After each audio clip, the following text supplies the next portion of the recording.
was great to say something. Find the microphone. Check this out. What's up, YouTube? This is part two of this amazing story, man. This is part two.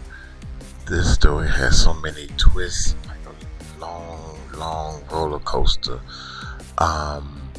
Teen boy's Snapchat and party pitch reveal his secret connection to Karen Reed murder case. Did he do it? Give him a thumbs up. This is the Rotten Mango. Man, this is one weird, twisted story. Let's check it out. Here we go. Bada bing, bada boo. If you want something to disappear forever, you're gonna throw it in the trash at a military base. And it kind of makes sense. Military trash is very different from regular civilian trash. Each US military base, they handle their waste systems very differently. Some overseas bases, they have burn pits where they get their daily trash. Some bases, they have enough trash to fill 2.5 single-family homes every single day. Sometimes it's filled with medical waste, chemicals, paints, plastic, food, human feces. They just round it up into a pile in the middle of nowhere, pour jet fuel into it, and light it on fire, potentially giving everyone within like a few mile radius lifelong complications like asthma, if not just like straight up lung disease. They don't do that on US soil most of the time. Here, there are waste systems in place, and usually there are daily pickups of trash at military bases, and they get taken to a very specific military landfill where they are then separated, and then eventually some of the trash does end up with civilian trash. But let's say you have your entire life belongings of sentimental value, your life savings, your passport in a little baggie that someone accidentally trashes at a military base. Your odds of finding that are slim to none. You likely can't even voluntarily search these military landfills. They have controlled access, limited to authorized personnel only. Even if the trash is still sitting at the bottom of the dumpster on the military base, you would need a federal search warrant to go in and look for it. Which is perfect for Brian to take his phone with all of his text messages and call logs, and then his SIM card that he breaks in half. He takes those two things and he tosses them into the trash at a military base. That way, nobody will ever be able to search his phone for anything that they might want. And there's a lot on that phone that people want, because Brian was there the night that John O'Keefe mysteriously died in the front lawn of 34 Fairview. Brian Albert? Brian Higgins. Brian Higgins. Which we haven't talked about at all, right? No. Okay. January 29th, 2022, John O'Keefe, a Boston police officer, is found outside on the front lawn of another Boston cop's house, Brian Albert. The night before, everyone's having a gathering there. John O'Keefe was driven there by his girlfriend, Karen Reed, and that's all we know. Everything else is up for debate. Everyone inside the house states that John O'Keefe never came inside. They didn't even know that he was deceased in the front lawn until the next morning. In fact, even though there were police cruisers, ambulances, fire trucks, they didn't even know that. They were asleep. Everyone in the house at the time of the party says they never saw John O'Keefe come inside. John's girlfriend, Karen Reed, will say she saw him walk inside to make sure that they're welcome, and he never walked back out. But this is not Brian Albert that's trashing his phone. This is one of Brian Albert's best friends. Another Brian, Brian Higgins, a federal ATF agent. ATF?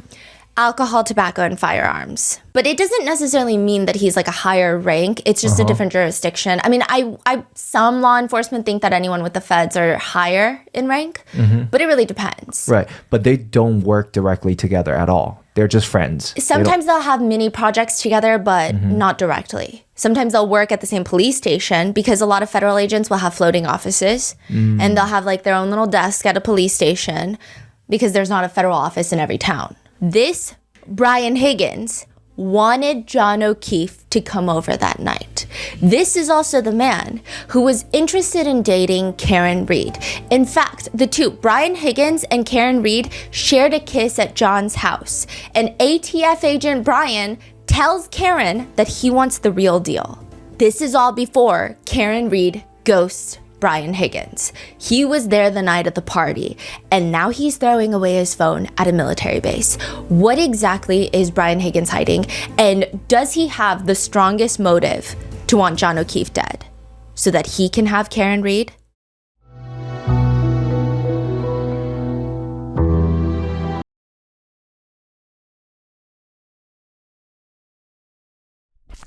I'm sorry, y'all. I'm setting up and trying to do too many things at one time. Hey, this is crazy, y'all. This episode's partnerships have also... Here we go, y'all. She gonna do her Rotten Mango spiel.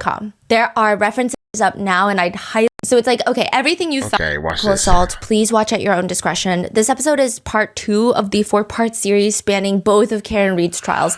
Episode 1 is up now, and I'd highly recommend going to watch that. It kind of establishes the lay of the land. And I know that every single episode is just going to be a deeper layer of suspicion. So it's like, okay, everything you thought we knew in episode 1, it actually gets deeper and darker in episode 2. Even though we're covering some of the same territory, the way that people are talking about specific things, it's very fascinating. The way that these witnesses testify. So if you've seen it or you're coming from that episode, you may notice that a few more people have been added to the wall. We're going to be adding more people as we get deeper into this case. I just don't want to overload you with faces right now. But before we do that, I am going to do the briefest of brief recaps. So please go watch that. There's just no way that I can recap everything for you.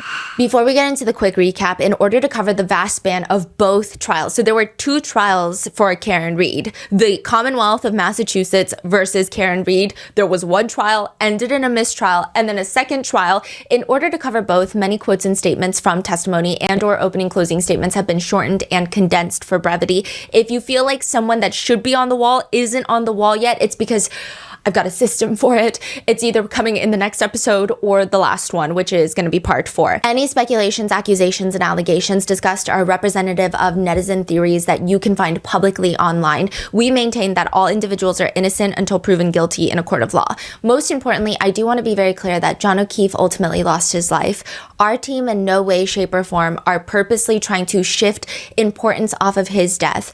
Rather, and I think quite frankly, please be aware that John not being the primary focus of this case as a whole is more of a reflection of how this case has been handled and presented by the authorities involved, and not the way that we were researching this case. So with that being said, let's get into the brief recap. January 29th, 2022, Karen Reed calls 2 people. The first one is Jen McCabe, and the second one is Carrie Roberts. And she tells them John O'Keefe, her boyfriend of 2 years, has not come home last night. And she's freaking out. It's like 5 a.m. They were getting drunk last night at a bar. They were all hanging out with friends. Jen was there. Carrie was not, and she's freaking out. She doesn't know what to do. She calls them. They start searching for John. They go back to John's house. They're searching here and there. Karen is allegedly a mess the entire time. She's screaming. She's frantic. She's hysterical. She keeps repeating the same things. Some people say that she was saying things like, could I have hit him? Other people are saying she said, I hit him, like a declaration, a confession of sorts. Eventually, they make it back to 34 Fairview Road. This is a very important address. It's a single family home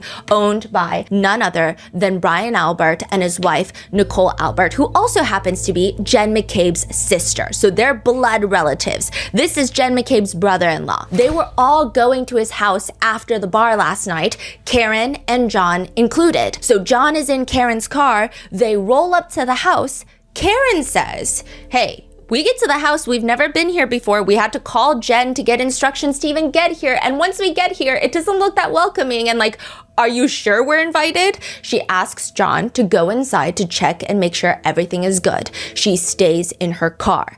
John goes inside. She's saying she saw him walk towards the front door, and then he never comes outside. She's getting agitated. Her stomach hurts. She's not feeling well. She doesn't know any of these people. John knows them because he's a Boston cop. Brian Albert's a Boston cop. They're all cops. Karen, she's an asset manager. She's not a part of this cop world. And so she decides, I'm just going to leave him because he's kind of making me mad. He hasn't checked up on me. He hasn't opened the door and said, come in. He hasn't texted me. So as she's driving home, she leaves a series of very angry voicemails calling John O'Keefe a pervert, telling him to go f himself, telling him that he's a loser, telling him that she's going to leave his niece and nephew, who he has custody custody over, home alone, and she's going to go back to her own place because she's over this. She does not indeed do any of that. She goes back to John's house where John's niece is sleeping, and she falls asleep on the couch and wakes up at 4, and he's still not home. She calls Jen McCabe, and she says, hey, John's not home. Jen McCabe tells her something along the lines of, what are you talking about? He never came to 34 Fairview. So Karen naturally starts freaking out, calls John's childhood best friend, who he also went to prom with, Carrie Roberts, and they go on like a little early morning search party through a blizzard. This is blizzard conditions at this point. It wasn't last night when they got to 34 Fairview, but it is this morning. They start driving all over the place, and Carrie and Jen say, Karen's weird. As they're driving back to 34 Fairview, they say that Karen just starts screaming, I see him, I see him. She's kicking at the door to get out. She runs outside into the snow onto the front lawn of Brian Albert's house, and they just see a mound of snow. They get out the car, they say they move the snow off, and there is John O'Keefe laying in the snow. Paramedics are called to the scene, police officers are called to the scene, and it becomes this whole ordeal of, initially, people thought, well, people didn't really know what to think. They just knew that a police officer was found deceased in front of the lawn of another Boston cop, and it doesn't make any sense. He's got some injuries to his head and his arms that don't make any sense. It doesn't make sense how he ended up in the front lawn. Did he go in the house? Did he not go in the house? That's the biggest debate. When law enforcement officers, they start interviewing witnesses that were inside the house, they all say John O'Keefe never came in the house. So that must mean that Karen is the last person that knows what happened to John, right? Was she saying, no, he went into the house? Who are we to believe in this situation? You would think maybe it's numbers. Maybe it's all the people in the house. There's a handful of them versus just Karen, right? Mm-hmm. You would initially think that. However, everyone in this town is connected. All these investigating officers here in this dark blue color, they're all somehow friendly with the Albert family. The Albert family is the most well-connected family in the little town of Canton, Massachusetts. His brother, Kevin Albert, is a Canton police detective. His other brother, Chris Albert, is one of 5 Canton selectmen who oversee the entire Canton Police Department. Then the state troopers. So there's many different law enforcement agencies that get involved. The state troopers, they're not Canton PD. They're Massachusetts State Police, right?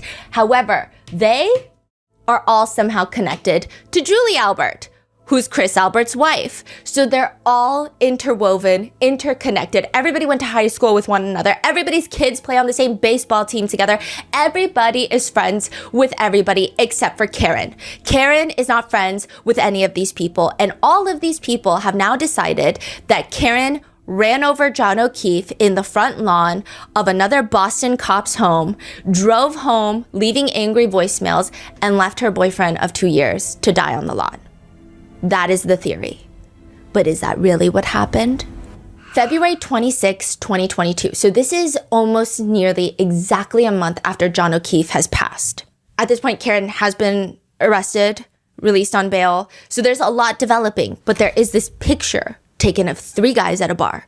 And the only one that really matters is the guy in the middle. And these guys, I don't even know if I can call them guys. They look incredibly young. They look like boys. Now, the guy in the middle, he's got a black baseball cap on backwards. He's got both of his arms around his friends. They look like frat boys. And his right hand, if you look at his right hand, his right knuckles are just bright red pink. Knuckles are pink. Knuckles are pink. Like it was injured? Yeah.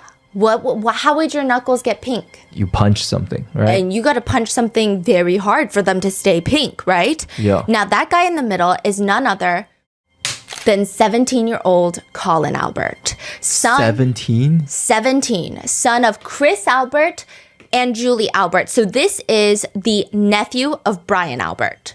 Brian and Chris are brothers. Uh-huh. So this is the nephew of Brian and Nicole Albert, and netizens think that this 17-year-old was the one that killed John O'Keefe that night. And Karen's attorneys seem to think so too, because defense attorney Alan Jackson, he gets up on the podium and he starts asking Colin on the stand, because Colin is called to testify by the government. What happened to your knuckles in this picture? Colin is sitting on the witness stand. He looks like a like a regular fraternity brother, but he's dressed in a collared shirt with a sweater on top. It's giving defendant, but he's on the witness stand. I was at a house party my senior year, and I remember it being icy outside, and it was kind of like a steep hill of a driveway, and I was walking up the driveway. So he's walking up an icy driveway, and I slipped down the driveway. I tried to catch myself, but I had something in my left hand. So I tried to brace myself with my right hand, but I ended up landing straight on my knuckle. So he's slipping on the ice and he lands on his knuckle. Crazy story. Like this. And your reaction is the reaction of everyone, including Alan Jackson, who's bullshit.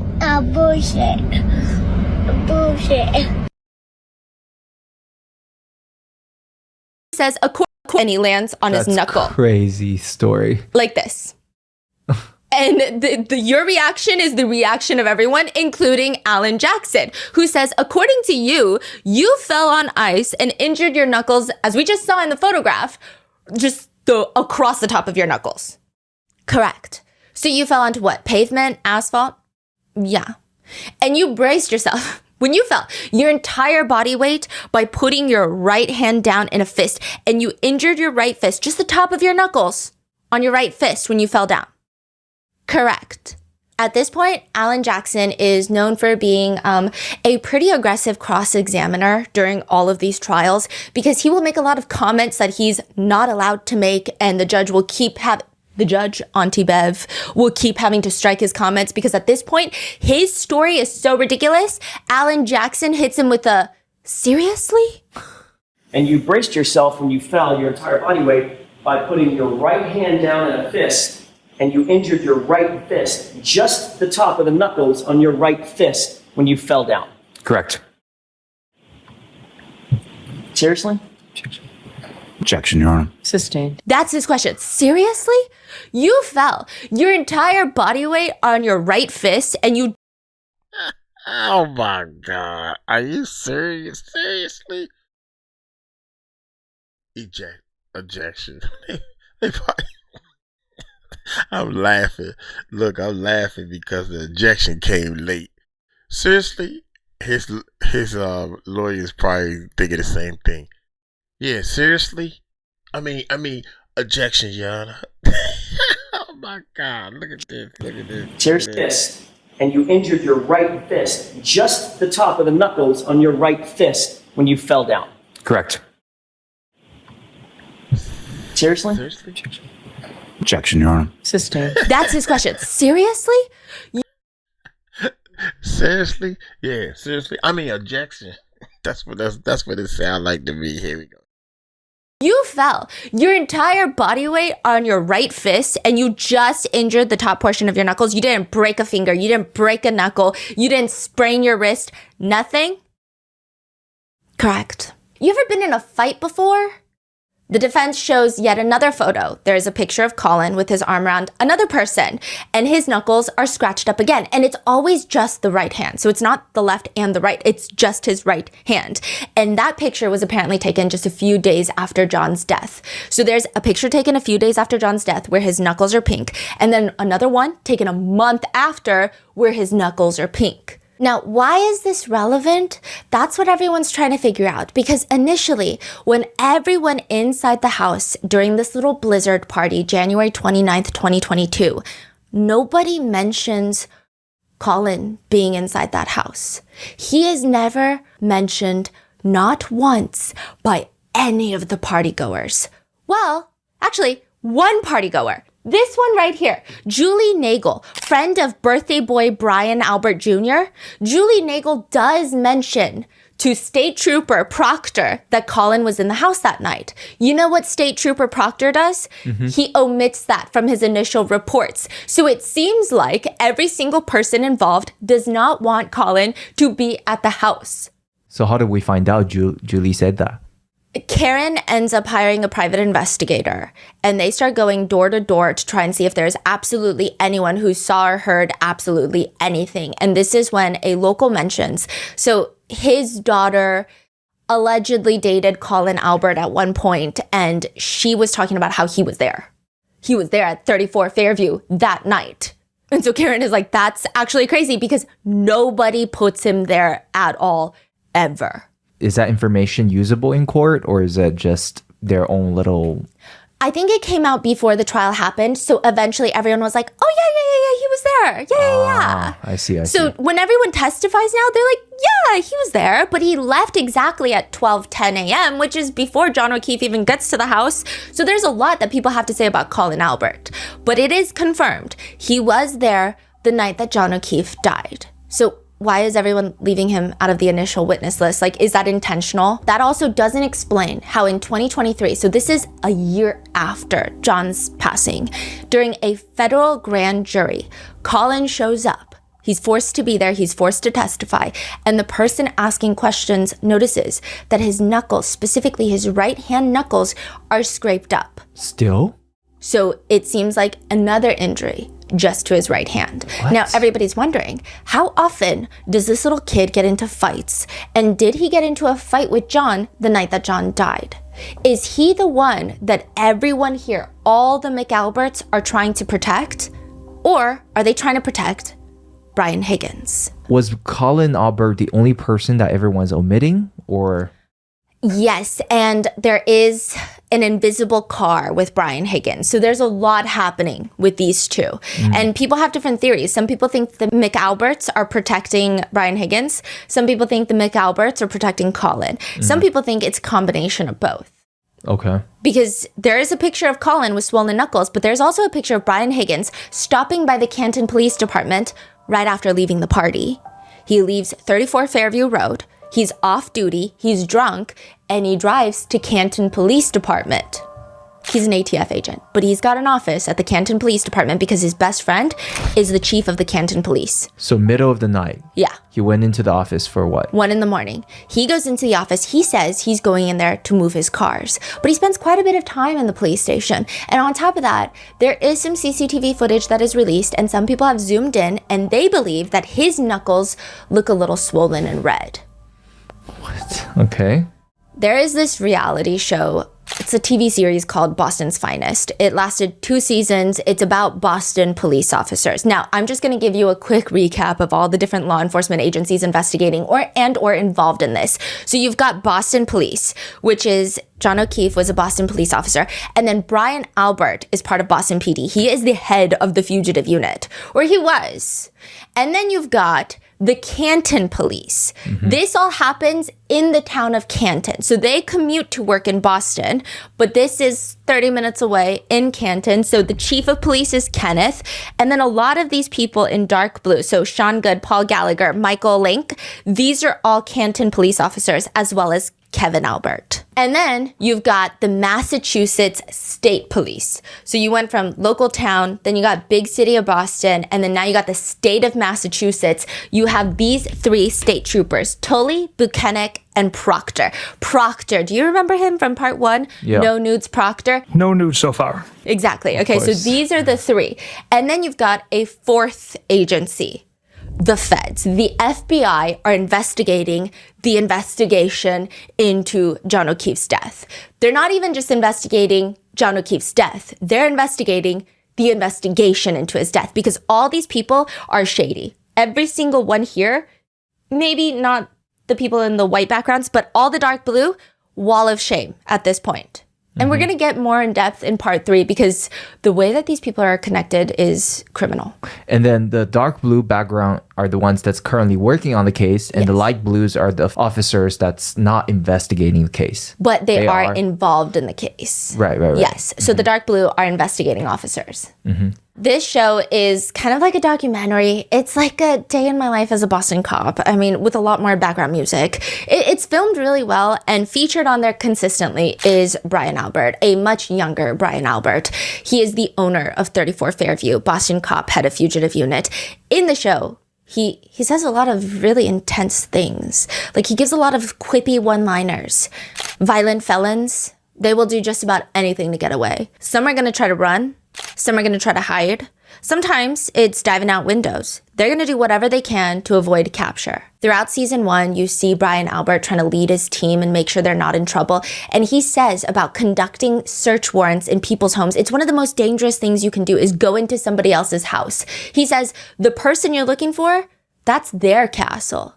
If they wanted to assault you, they know the places to hide. Sometimes you take a deep breath, you stick your head in there and just hope that you don't hear a pop.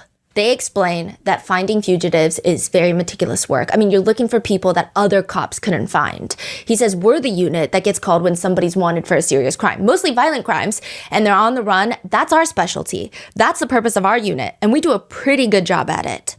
It's not easy, but there's a method to the madness, and he gives a few tips throughout the show. So in the show, Colin Albert states, the rule is simple. You follow the love interest. Brian Higgins, aka ATF Brian, he's a federal agent in the alcohol, tobacco, firearms, and explosives. It feels like nobody really knows what an ATF agent does. Some say that they take down massive gun running organizations. Others say they do that, but they don't actually do anything. So they're basically a federal gang agency, is what they say.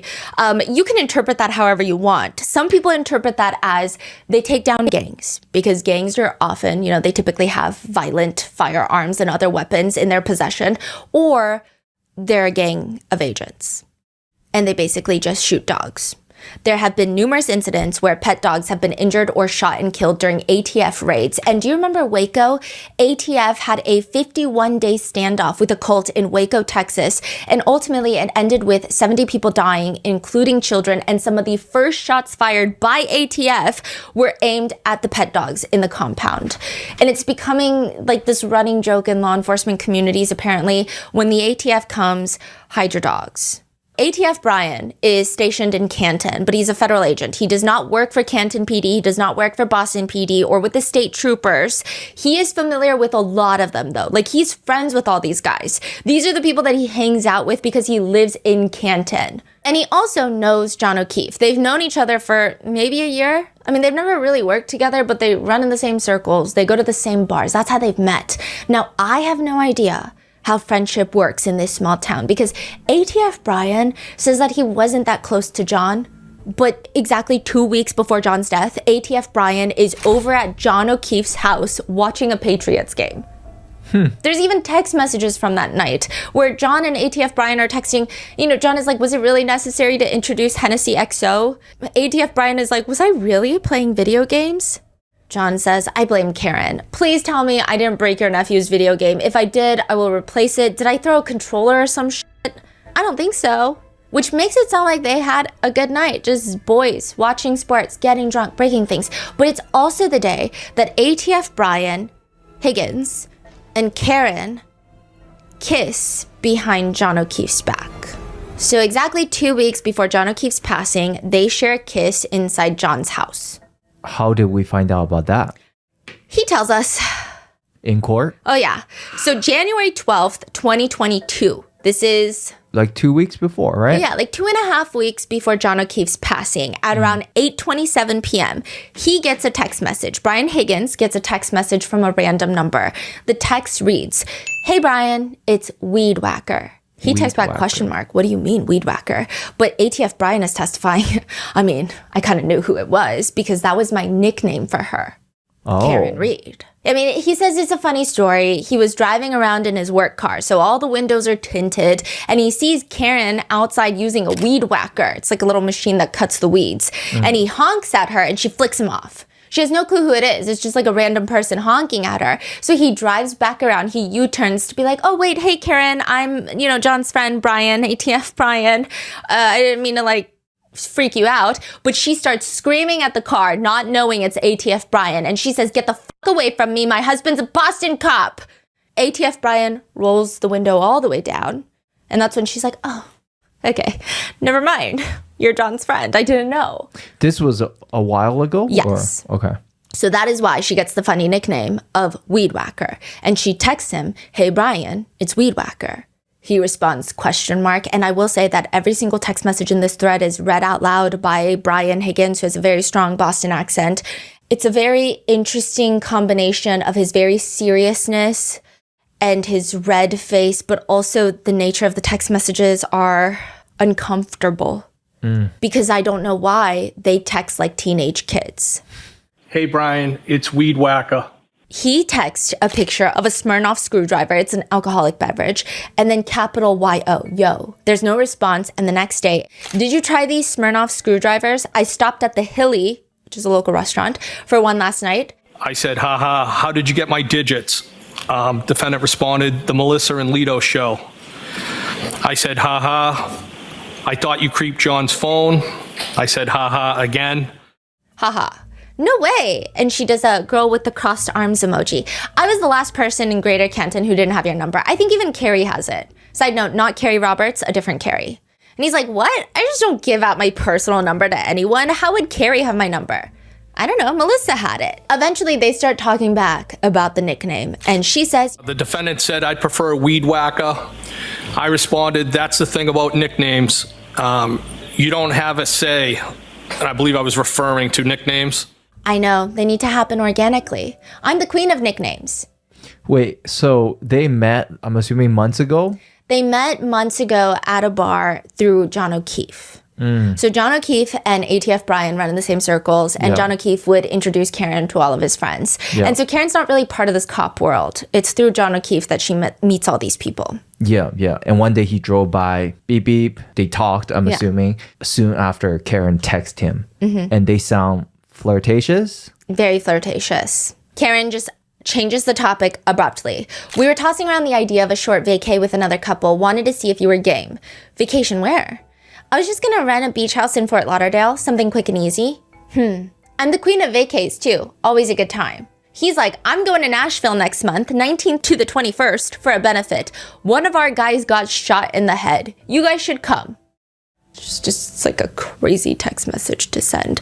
Later on January 13th, Karen sends a picture of a guy struggling to use a weed whacker and texts ATF Brian, you're not a creep. And he says, nope, you're kind of a loner, which I used to be.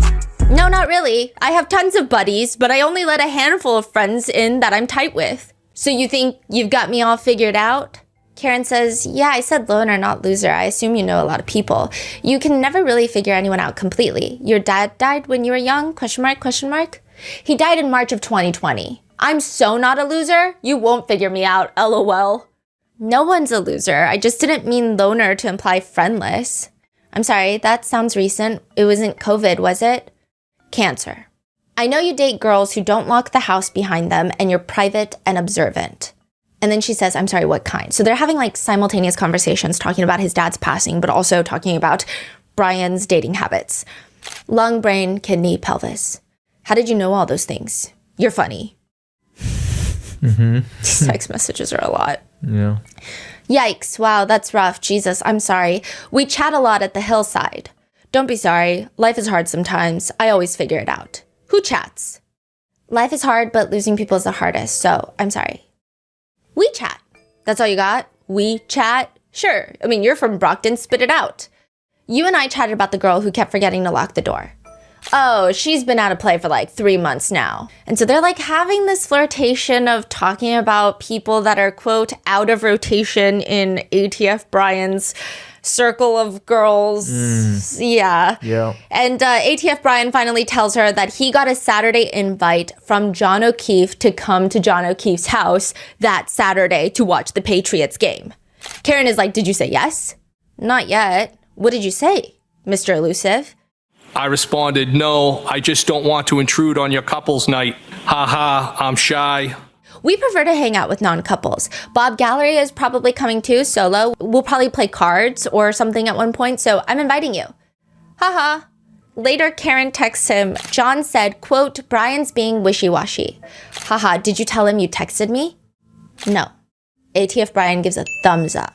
And this is when we head into very, I would say, Karen is a little sensitive to the word affair because she's saying, you know, I'm not married.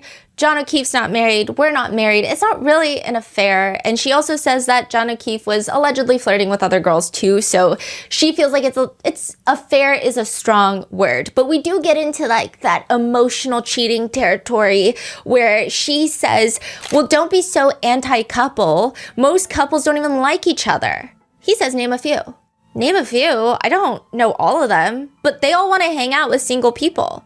Later in the messages, it seems like this might be when he comes over for the Patriots game because ATF Brian texts Karen, foul ball. She texts him, you stink. He says, you suck and you're double trouble. Defendant responded, you're hot. I responded, are you serious or messing with me? Defendant responded, no, I'm serious. I responded, feeling is mutual. Is that bad? How long have you thought that?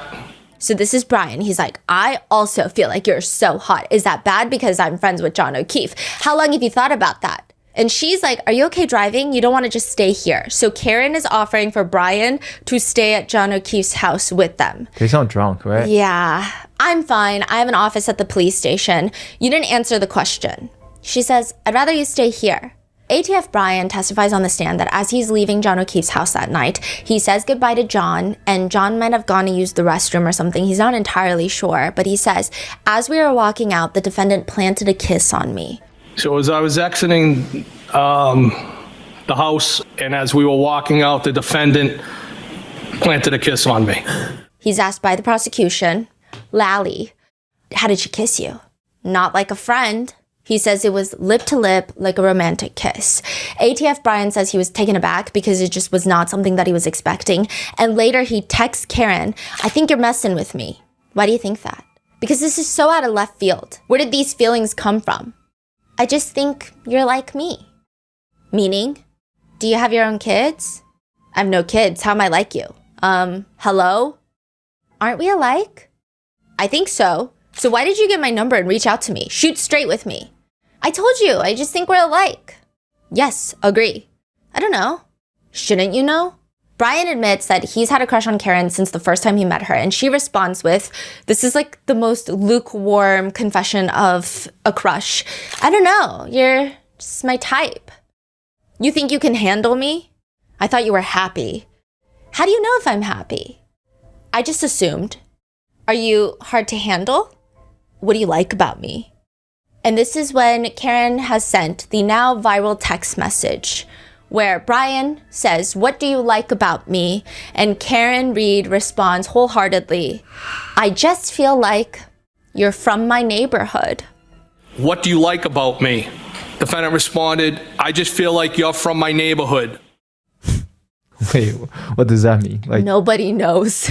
It's like the most lukewarm confession of interest that the world has ever heard in a murder trial. Like usually you have like very passionate text message that the prosecutor is trying to bring up. And it's just like, I feel like you're from my neighborhood. And people didn't know how to respond because the severity of the context that these text messages are being read in is very severe. This is a murder trial. But at the same time, it's like, it's very hard to wrap your mind around that these are the text messages that everybody has to treat very seriously because the energy in the courtroom is also very, okay. So like Adam Lally just didn't follow up much on that? No, she's just like, why do I like you? We're like from the same zip code, bro. Like, what do you want me to say? That's the energy. And he says, ditto. Ditto. Ditto. And she says, I just think you're hot. Brian's all, you really think that? I have always thought that about you. What? You're hot, smart, witty, but I didn't think you were interested. Witty? Yeah, meaning quick with a response. Tell me why you got my number and reached out to me. I just thought we were the same and from the same neighborhood. Are you afraid to say what's on your mind? This whole text message exchange is very hard to listen to. I think that the government thought it was going to have the same effect as Michael Proctor reading out his messages of no nudes so far and all of these things. But I think the general energy of these two messaging each other, it's bad. I do think it's bad because Karen is clearly having a relationship to some degree outside of her relationship with John O'Keefe, and she's accused of murdering John O'Keefe. So it is bad. It is serious. However, it feels almost juvenile when you see this ATF agent on the stand reading them out loud one by one.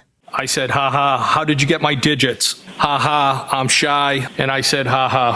I said, haha. I said, haha again. And it also seems like both parties are into it. Even ATF Brian, I mean, this is his friend's girlfriend, and he's just, quote, I will give you what you want. How are you texting me right now? Are you leaving me hanging? How am I texting? Is everyone asleep? I'm just wide awake on my phone. Yeah, they're asleep. I should have stayed, LOL. So now what? Yeah, you should have stayed. But he's saying that would have been so distracting. Now what? He keeps asking things like, now what? Why'd you get my number? What do you see in me? And Karen is like, now what? What? Ball's in your court. What do you want? Loaded question. What do you want? I asked you. Nope, you initiated this. Spit it out. Hey, we're single and we don't have kids. We can do whatever we want. Don't you have a boyfriend? Karen just completely changes the topic and she says, I'm glad you came over tonight to watch the Patriots game. And she does like a shy blushing emoji. And he says, me too. Ball's in your court. What do you want, Karen? You looked great tonight. It almost seems like he's a little bit more excited about the situation than Karen is. Karen seems, if anything, a little non-committal. I know that she started the interactions, but I mean, I don't know. As a girl reading it, it just sounds like she's not that into it. But you tell me in the comments. And she's like, I looked great. You're so full of it. I think you're hot. I've always thought that. Just never revealed my thoughts. And Karen says, I'm hot for the hillside, the area. Low comps. Knock it off. You're hot, period. Are you glad you walked me out? So he's now asking about the kiss they shared. And she's like, ... Yes, smiley face, are you? And it's just, the whole thing is uncomfortable. And he just keeps saying things like, feeling is mutual. I never saw this coming. Why? Because I just assumed you were happy with your situation. I was, but things have deteriorated. How so? It's very, very complicated. So at this point, quick reminder, John O'Keefe has two siblings, Paul O'Keefe and Kristen. Now, his sister passed away from cancer. She left behind a daughter and a son. And then a few months after, her husband passed away. So he took on his niece and nephew. He took custody over them. He's raising them as his own. And Karen has been dating John O'Keefe for the past 2 years now. And she says, he and I dated when we were kids. So prior to this, they had actually dated. Oh, when they were young. Yeah, very briefly. And then during the pandemic, Karen came back into town and he was sending Facebook messages to all of his ex-girlfriends. And Karen actually thought like, whoa, why are you messaging me when your whole Facebook page is filled with you and children? Like, you probably have a wife. And then she reconnected with him, found out that he had taken in his niece and nephew. And that's how they rekindled their whole relationship. We're going to go into that in the next part because there's a whole thing with how John O'Keefe's family interacts with her the day that he passes away. And she also gets admitted into the hospital. She gets sectioned into the hospital, meaning they think that she's a danger to herself. She says it's very complicated. He and I dated when we were kids, and then his sister died and everything got fucked up. He seems very into you. Yeah, but where's that? I mean, I've had all my shit here for a couple of years and my house has been vacant, but I'd like to get closer to the water. Are you breaking up or are you staying here? I don't know. He hooked up with another girl on vacation. I'm very close to his niece, and it's all a very fucked up situation. When was that? And how did you find out he hooked up? I don't want to complicate your situation. We went away for New Year's, the four of us. So she's saying it was her, John, and the two kids. I put the kids to bed and found him in the lobby of our hotel all over one of our friends. Whatever, it doesn't matter. It does matter. And I said, did they bang? Question mark. The defendant responded, does that matter? Question mark. I said, sorry, I was just asking. I was just trying to figure shit out. Defendant responded, it doesn't really matter. Okay, I won't ask again. I don't care. It doesn't matter. Okay, hear you loud and clear, Karen. Okay. Why are you getting your thong all twisted up over simple questions? She responds, I'm not, am I? You're kind of getting defensive. Not at all. Eventually, Karen asks what Brian Higgins wants, and he responds he wants the real deal. To which she's kind of cynical. She says, it doesn't exist. Sometimes it's a lot. A lot why? He's like asking her, a lot why? Because I went from being solo to trying to give attention to kids who aren't mine, and I never wanted kids. I thought you were happy in this relationship. Everybody is happy at the hillside. Oh, God, you avoid things. It's just a very complicated dynamic with the four of us. He isn't cut out for what he's doing, and the kids present constant issues. I think he believes he's doing the right thing. Well, of course he is, but his heart isn't in it. It's only because he was very, very close with his sister. I know kind of how you feel. I was married, so Brian was married previously, and his ex-wife had brought in a child from a previous marriage. And he said that he's been divorced since 2017, and he has no kids anymore because they got a divorce. And she says, I tried very hard, but the kids are very spoiled. They're not my family. My parents keep telling me I'd feel differently if they were mine or my own sisters. You know, then I told you he got sloppy and drunk on New Year's Eve while we were away, and that's really affected me. What exactly did he do? I never got married, and now somehow I'm arguing with someone about raising kids. Eye rolling emoji. Why don't you just tell me? He was a puddle all day, and then he disappeared. Then I found him all over our friend's sister in the lobby of our hotel, and she's gross, which I think may actually be worse. Not sure. Oh God. Did they bang? I'm not sure. I was with the kids, so I was with the kids celebrating New Year's without him, which shouldn't be my role. But I doubt that they did it. I mean, he was a mess. Was it the first time with her, or do you think there was others? I don't really think there were others. I'm with him all the time. He never seems to want to go anywhere without me. But honestly, the issues with the kids bother me more than him actually cheating. They are constant, and it feels like a lose-lose. Genuinely is starting to feel like Karen is just using him as a therapist and not actually interested in Brian Higgins at all. And he even notices it. You clearly have a lot of feelings swarming inside of you. Yeah, it's very complicated. Sorry for the rant. You can vent, babe. Oh. Wait, this is all from the same night? Yeah. Dang, okay. It's like in the span of 9 days, they go through all of this. And she's like, basically, I just feel like I spread myself too thin, and sometimes it's thankless. Now, I will say there might be some validity to her feelings. I don't think that, I'm not saying any of these messages are appropriate. However, there were rumors in Canton, and Jen had semi-confirmed it, that everybody called Karen, and this is so Mean Girl coded, a glorified babysitter for John O'Keefe. Really? How did we find out Jen said that? Jen was like, yeah, that's what Carrie said about her. Carrie Roberts, John O'Keefe's childhood best friend. Got it. Now, during that time, you had indicated that you had heard a statement that you said was horrified you in some way. Is that correct? So basically, Carrie is a talker. She said something like, John really loved Amy, and in my eyes, Karen was just a babysitter with benefits. And so she's saying, I mean, you probably felt that way too when you were married. I did. I mean, at times, but it was one kid, not two, thankfully. Do you want to grab a drink? So they start kind of planning to hang out at one point. And there are suspicions. Now, Karen has spoken out in a documentary about these text messages, and she said it was bad. She said, first of all, she has only ever met ATF Brian at bars, in bar lighting, okay? She says it's very different from not bar lighting. And on top of that, crazy. Yeah, that's a crazy statement. And on top of that, she says she's not proud of it, but she was just very emotionally insecure. And I can see how that portrays in the text messages. Like, it doesn't feel disconnected from the text messages. There are certain points where he's saying, like, do you get angry when you don't get your way? And she texts him, I rarely ever get my way. It seems like all of her messages are a little bit on the more depressing side. However, this message, I think a lot of netizens feel that Karen was just trying to use Brian to get John to like her more, or to chase after her more, or want her more. And is that something that we should be doing? Probably not, but the message reads, John has showed me about 5 times the ring video of me walking you out on Saturday. My voice and accent are killing me softly, throwing up emoji. Wait, John has showed Karen? Wait, what? Ring video of her walking Brian Higgins out of his house the day of the Patriots game. That's weird. And he says, what? Yeah, he has cameras everywhere. You cops, rolling eye emoji. Like the kissing thing too? He's freaking out. He says, Jesus. And then Karen says, he's like, Christ, are you guys hooking up? Oh my God, great. I don't need drama, dude. No, it's fine. Seriously?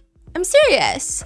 You legit planted one on me, saying you literally kissed me. And Karen says, I know where the cameras are anyway, duh. Wait, so she's implying the kiss is not on there? Yeah, implying the kiss is not on there, but I guess that they were appearing friendly. Right. That John is saying something to her about it. And the way that she's texting almost seems like that was the purpose. Right. It's kind of the vibe. Yeah. Like she's not bothered by it. Like, yes. Hey, by the way, John was jealous about it. She's not like, keep it down low. Don't say anything. He's already on to us. Like, she's not saying any of that. It almost seems like, it worked, is the energy of the text and messages. Brian is feeling that too, right? You planned it on me, like. Yeah. He seems a little more startled than Karen does. And she says, I know where all the cameras are. And he's like, so your slick move wasn't on there? Of course not. Oh my God, I almost threw up. It was just a peck anyway. I kissed Carrie and Gay Jeff too. Yeah, weak. I agree. He's saying the kiss was weak. LOL, funny. So now he's jealous of me? No, I told you he likes you a lot. Which makes it worse. You said or did something at the bar last week and he goes, I like Brian more and more. He's a good dude too. Yeah, he is. Funny. What's your end game? What do you want from me? You will just confuse the shit out of yourself because I'm a lot of fun. And so Karen is just like, what is happening right now? They start texting about how they're maybe going to go out for drinks or go to each other's places for drinks. Karen even says, I'm 42. I know what happens when you invite someone over for a drink. He calls her a master of avoidance, and they have this little like back and forth non-stop. So Karen's saying that I know what happens if we go to our houses, and she's not saying yes to the house. She does eventually go to ATF Brian's house. Mm-hmm. And he says it was really uncomfortable and awkward. Like I said, it was this type of like, what is this all about? And then she left. Like, they just repeat the same conversations that they were having over text message. And again, this is why a lot of netizens feel like, was it appropriate for Karen to do this? Absolutely not. Was this a good thing to do? No. But it does indeed feel like she is not interested in Brian Higgins. The intention, not the intention, what is it? Is there a motive, for example, for Karen to murder John O'Keefe for another guy? That's kind of... Yeah. Text message, yeah. So that's kind of how the prosecution is showing it. Right. Like, she's ready to move on. She doesn't like John O'Keefe. But when you actually read the text messages, it's kind of, it seems like she maybe likes John O'Keefe a little too much. Right. There's no passion. There's no... Yeah. Like, and maybe it's toxic. I think that's a subjective word for a relationship. Some people are like, no, I would do the same thing. Some people are like, that is crazy. It's toxic. But toxic doesn't mean you're a killer. Right. I guess is where a lot of people are confused.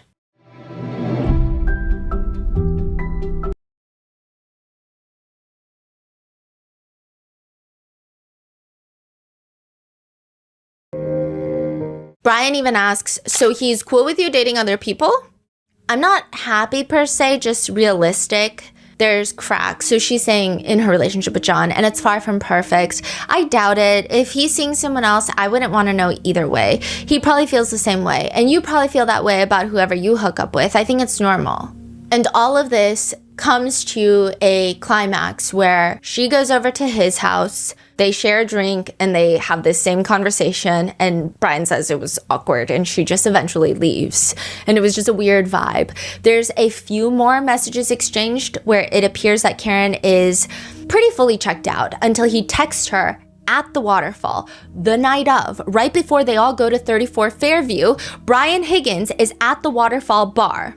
He came with Colin Albert. Karen and John show up, and Karen ignores him. Per the CCTV footage, per testimonies, she doesn't go anywhere near him. John says hi to Brian Higgins. Karen does not. She does not want to talk to him. She doesn't want to say hi to him, whether it's she doesn't want to make John jealous now or whether she just is so over him. It's unclear.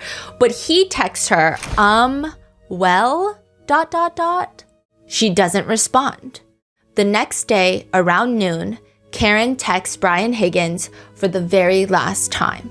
January 29th, 2022, around noon, she texts 2 words: John died. Brian Higgins never responds. Wow.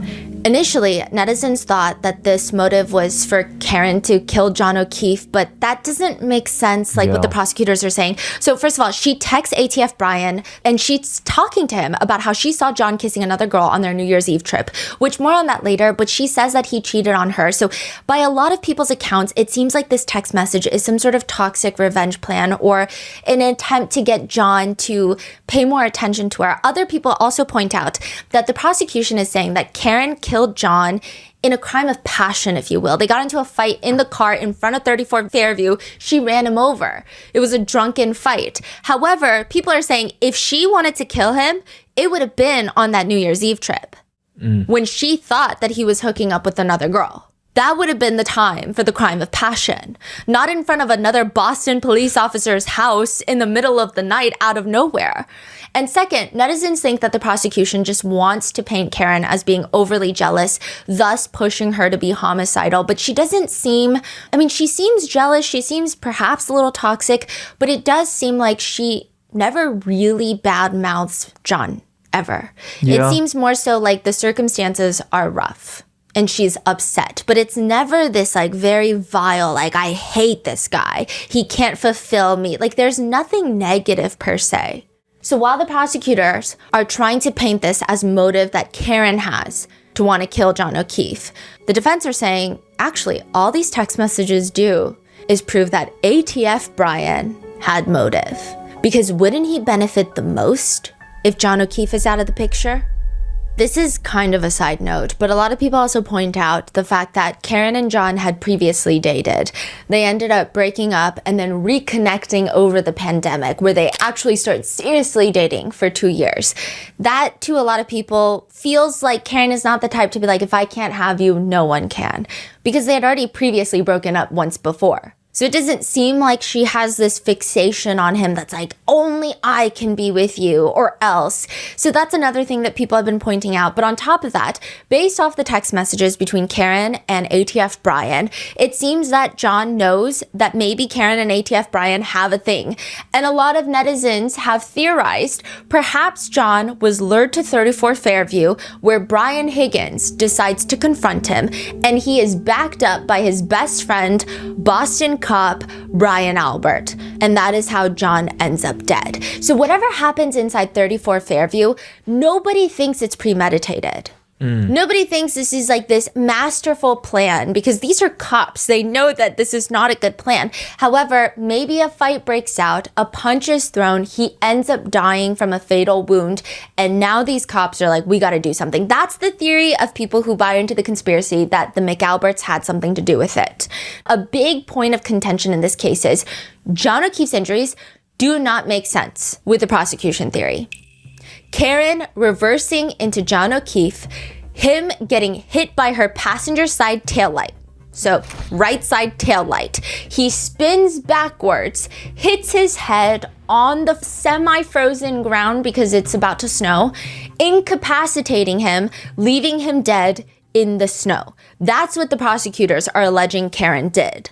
In the next episode, we actually go into the accident reconstructionist, which you would think in a trial, that's like the boring part. That's the part that nobody really cares about.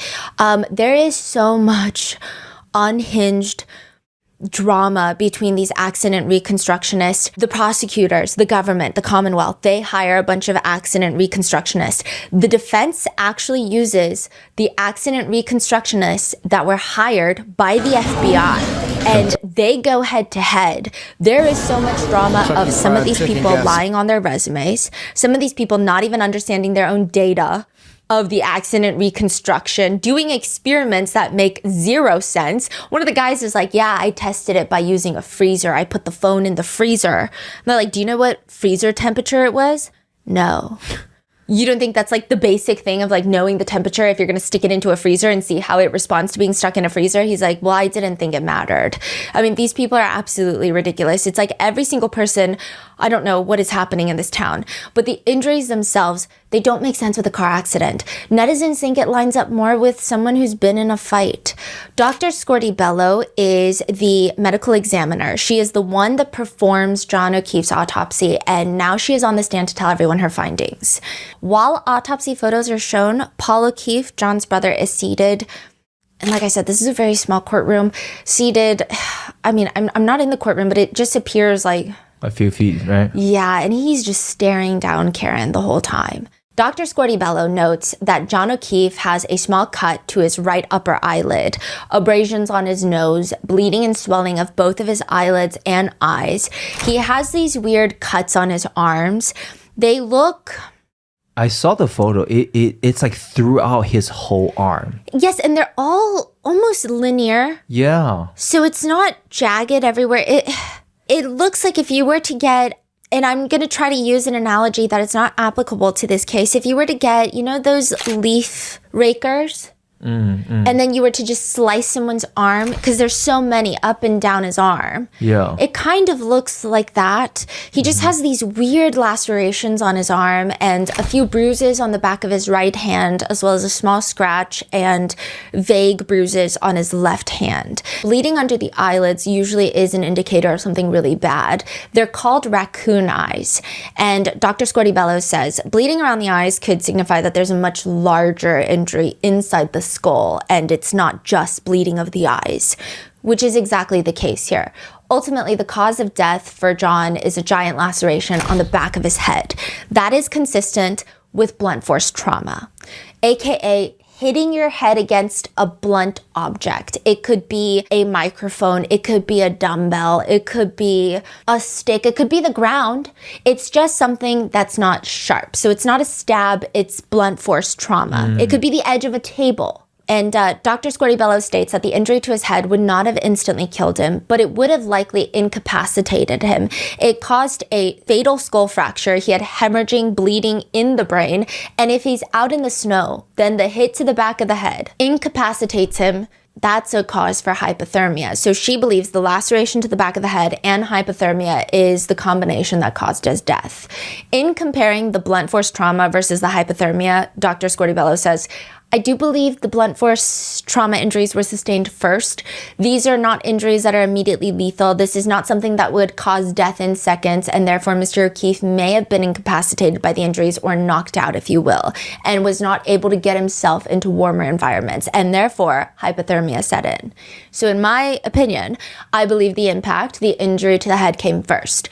Mr. O'Keefe was likely incapacitated or unable to move into a warmer environment, and then the hypothermia set in. So she's assuming that he got injured outside the house. Well, no, because it's vague. Oh. If that trauma comes first, then yeah, I mean, he could be injured outside the house, but a lot of people say it's vague enough that he could have been injured anywhere and then taken somewhere where it's cold and he can't get up and move. Got it. Prosecutor Lally asks Dr. Scortibello. Now, doctor, with respect to the head injury, specifically the fracture, what, if any, opinion can you give or can you say in regard to the type of force or amount of force necessary to cause the fracture to the skull that you observed with regard to Mr. O'Keefe? Can I say something about Mr. Lally? This man asks the most convoluted questions I've ever heard spoken in court. It's just kind of ridiculous. I don't understand any of these questions. He makes every single question so complicated for no reason. She responds, I can't really give you a number. I'm not a physicist. I can tell you that the skull is a pretty thick bone. It takes a considerable amount of force to fracture the skull. So that was a pretty considerable impact. Prosecutor Lally wants the jurors to know considerable impact, you know, like a car reversing at 24 miles per hour. But that's where everything stops making sense. Wait, so he said that car reversing at 24, or he's implying? Yes, okay. He keeps implying it. Why 24 miles per hour? That will come in the next episode, but it's the data pulled from Karen's Lexus. Okay. They claim, right. Now, John's lower extremities, so his neck down pretty much does not have a lot of injuries from his neck down. There's barely anything. Usually, if you're hit by a car, the lower extremities are highly susceptible to injury. You'll notice a lot of pelvic bone injuries when pedestrians are hit with bigger cars like SUVs. You'll notice knee injuries, femur, tibia, the fibula. I mean, John has none of those. He does have fractures near the ribs. His ribs are fractured, but those are very common locations for CPR-associated fractures. So she's saying those rib fractures, she believes it's resuscitation efforts. She does not believe it was anything that caused his death or was at the time of impact of anything. The bruises on his knuckles would not be dissimilar to the ones found on Colin. They look like fighting bruises, like defensive wounds. And the ME testifies it could be. It could also be medical intervention. So one bruise on his right hand, there's this little prick at the center of the bruising. So it could have been them trying to attempt to get an IV in there. That can cause bruising when they're being a little bit more forceful because your life is at stake. But some people are saying you could have gotten the bruise from a fight. They could have done it and bruised it more. It's not just exclusive to one or the other. It could have been both. So everything, even the medical report, is just up to debate. She does say that she did not see any major signs of a significant altercation taking place. The bruising on the hands were faint, and one of them had a pinpoint mark that could suggest it was the IV. But also, a lot of people that are in very intense fights, they'll break their knuckles. She didn't see any broken bones in the hands of John O'Keefe or any broken nails, which are very typical. However, a lot of netizens argue if he sustained an injury that would have incapacitated him pretty quick on, that doesn't mean that he was in this prolonged 10-minute fight. The prosecution asks her. Injuries that you observed to the back of Mr. O'Keefe's head, skull fracture, would that be consistent with a fall to the ground? It could be. Would that be consistent with being projected by an object, say in a pedestrian collision, and then striking your head on the ground? It's possible. Also, what kind of question is that? Just ask, would that be consistent with a pedestrian hitting their head on the ground after being hit by a car? But instead, he says, would that be consistent with being projected by an object, say a pedestrian collision, and then striking your head on the ground? And the injuries that you observed, would that be consistent with injuries that you observed in other cases of a pedestrian collision? They're not the classic pedestrian injuries that we've observed, no. Defense attorney Elizabeth Little does the cross, and she asks if these injuries could also have been caused by, let's say, a dumbbell. You know, the Alberts, they love working out. They've got a home gym in their basement. Could it have been a dumbbell? Could be. She's also asking one by one. You know, it's very interesting. So there were no injuries to his shoulders? No.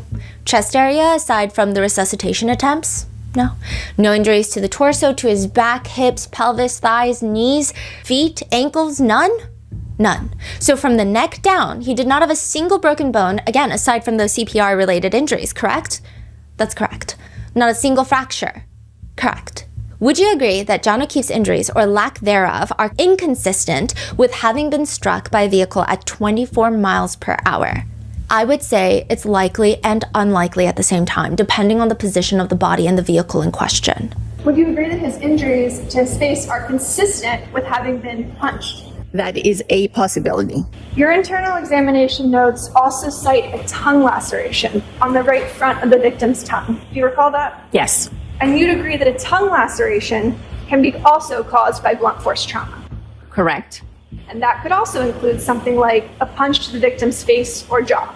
That's a possibility.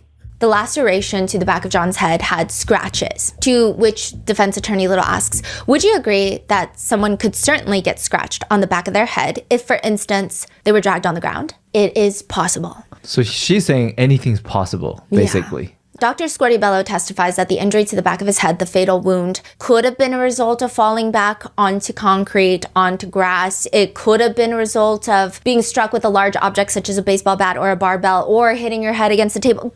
I mean, the world is the oyster. Like, anything is possible at this point. But Elizabeth Little continues. And you'd agree that bruising to the back of hands is also consistent with defensive wounds. Yes, that is correct.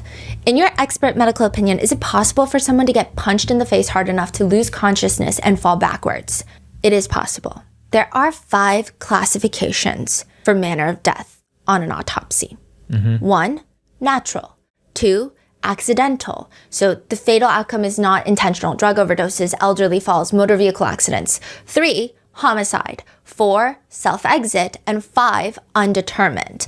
Now, this is very different from the cause of death, which would include more injury or impact-focused facts. For example, John O'Keefe's official cause of death on his certificate list is blunt impact injuries of head and hypothermia. But the manner of death is listed, could not be determined. It's not homicide, even though we are in the middle of a homicide trial. She says, I am responsible for what goes on the death certificate, and unless I have enough information, clear and convincing evidence, I cannot determine a manner. The ME states that they don't necessarily think that the injuries indicate or are consistent with John getting hit by a car, particularly the blunt force trauma to the back of the head, could be consistent with pretty much anything. The defense argues that this is very interesting because Dr. Squarty-Bello actually receives a lot of information from the state troopers. The state troopers give her a lot of background information that can help her narrow down her medical findings. They don't influence her. She says they never tried to, and she would never accept it if they did, which makes sense because I think if they did influence her, she would have put it down as homicide or something. But she says, no, they gave me this information. I mean, they told her that Karen said, I hit him, and they were talking about hitting him with the car. And she still ruled it could not be determined. So the defense is asking, you had all that information, you still were unable to conclude the manner of death for Mr. O'Keefe, correct? Correct. Netizens argue it just doesn't make sense, with the sentiment being if you really wanted, I mean, sure, you could try to argue that he was hit by the car somehow, and there are these odd once-in-a-blue-moon instances where maybe the injuries are just not how they seem. Another thing a lot of netizens have been pointing out is that you see a lot of drunk driving statistics where the drunk driver themselves always come out alive, whereas the sober people who are following the laws, they end up passing. And I think per instance, it's different, but there have been anecdotal evidence, and maybe there's scientific evidence out there if you guys can inform me on that. But when you are drunk, your limbs are a lot more, they're not as stiff. And so your body takes the impact typically a tiny bit better. Interesting. And so people are saying if he were to be hit and he was that drunk, it doesn't make sense. Typically drunk people are a little more jello-y. He might have fallen, but this feels almost like he became stiff as a board and like twisted and just banged his head down, instead of being a little more jello-y, which is like you would fall onto your bottom first or something of that sort.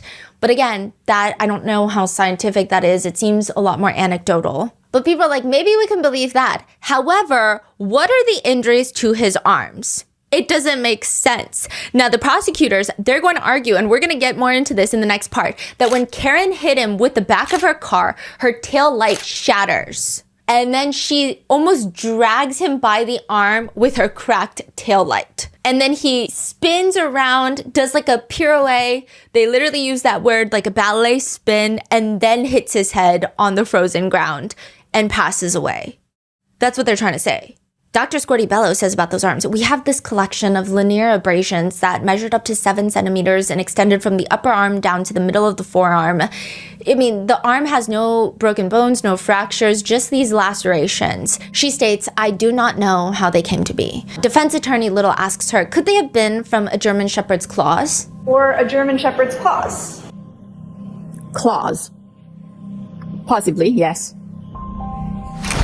Chloe. So this is why Chloe is going to be very important later.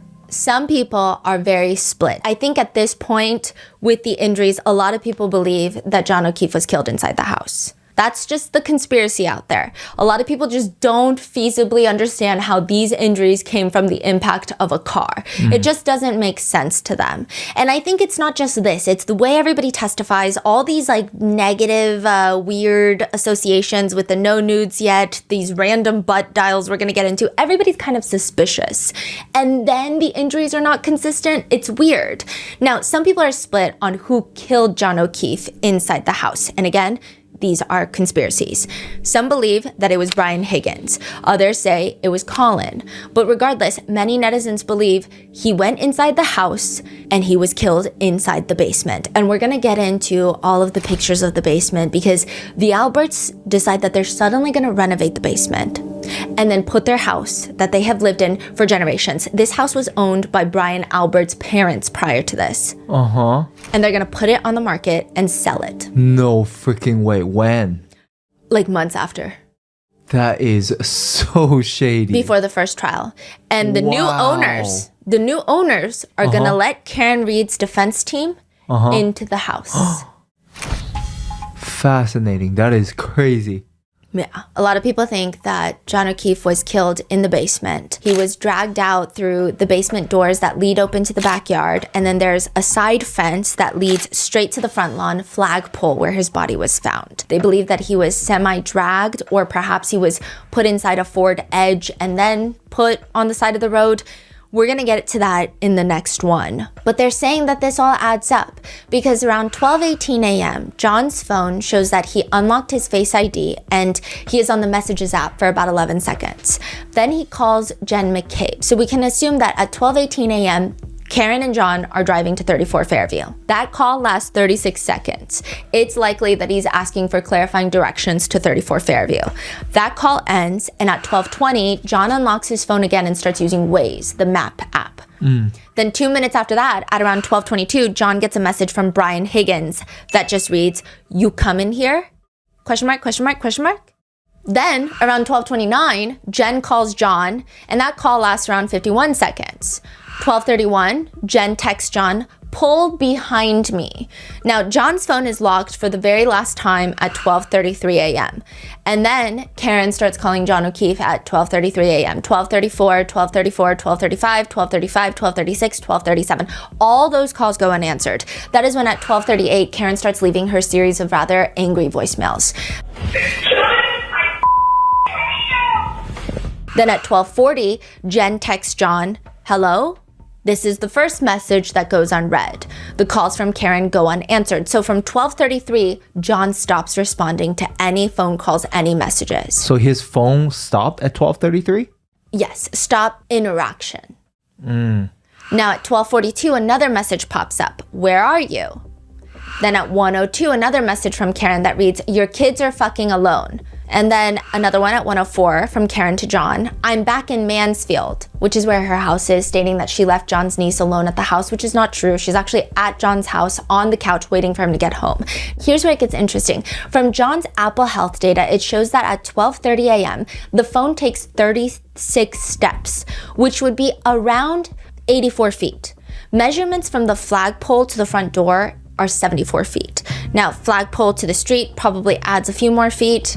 It seems like the right amount to get into the house. Right. And then his Apple Health data shows him going up and down stairs to the basement. How many feet?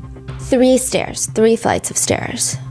Okay. Now, according to the prosecution expert, they state that John's phone, after leaving Karen's car, never leaves the area of the flagpole. They say that it drops down onto the ground, and we're going to get into this whole phone battery temperature in the next one, in the next episode. But there are theories online that John made it into the house and was killed in the basement. That perhaps Chloe, the German Shepherd that's not great with strangers, attacks John's arm because a fight has broken out, probably, maybe, conspiracy with her loved ones, people that she loves, and a stranger.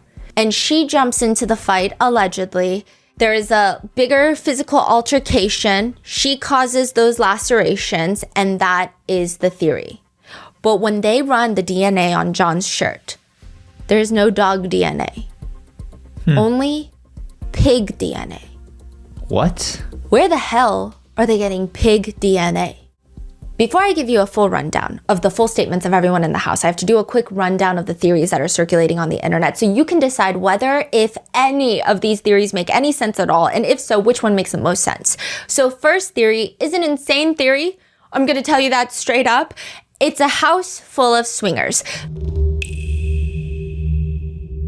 The theories come from speculations and rumors from locals, alleged locals, that Jen McCabe and Brian Albert, so Jen McCabe is sisters with Nicole, Nicole is married to Brian, that Jen McCabe and Brian Albert were having an affair, and that Brian Albert and Nicole Albert were swingers, that the McAlberts, they're swingers in this town.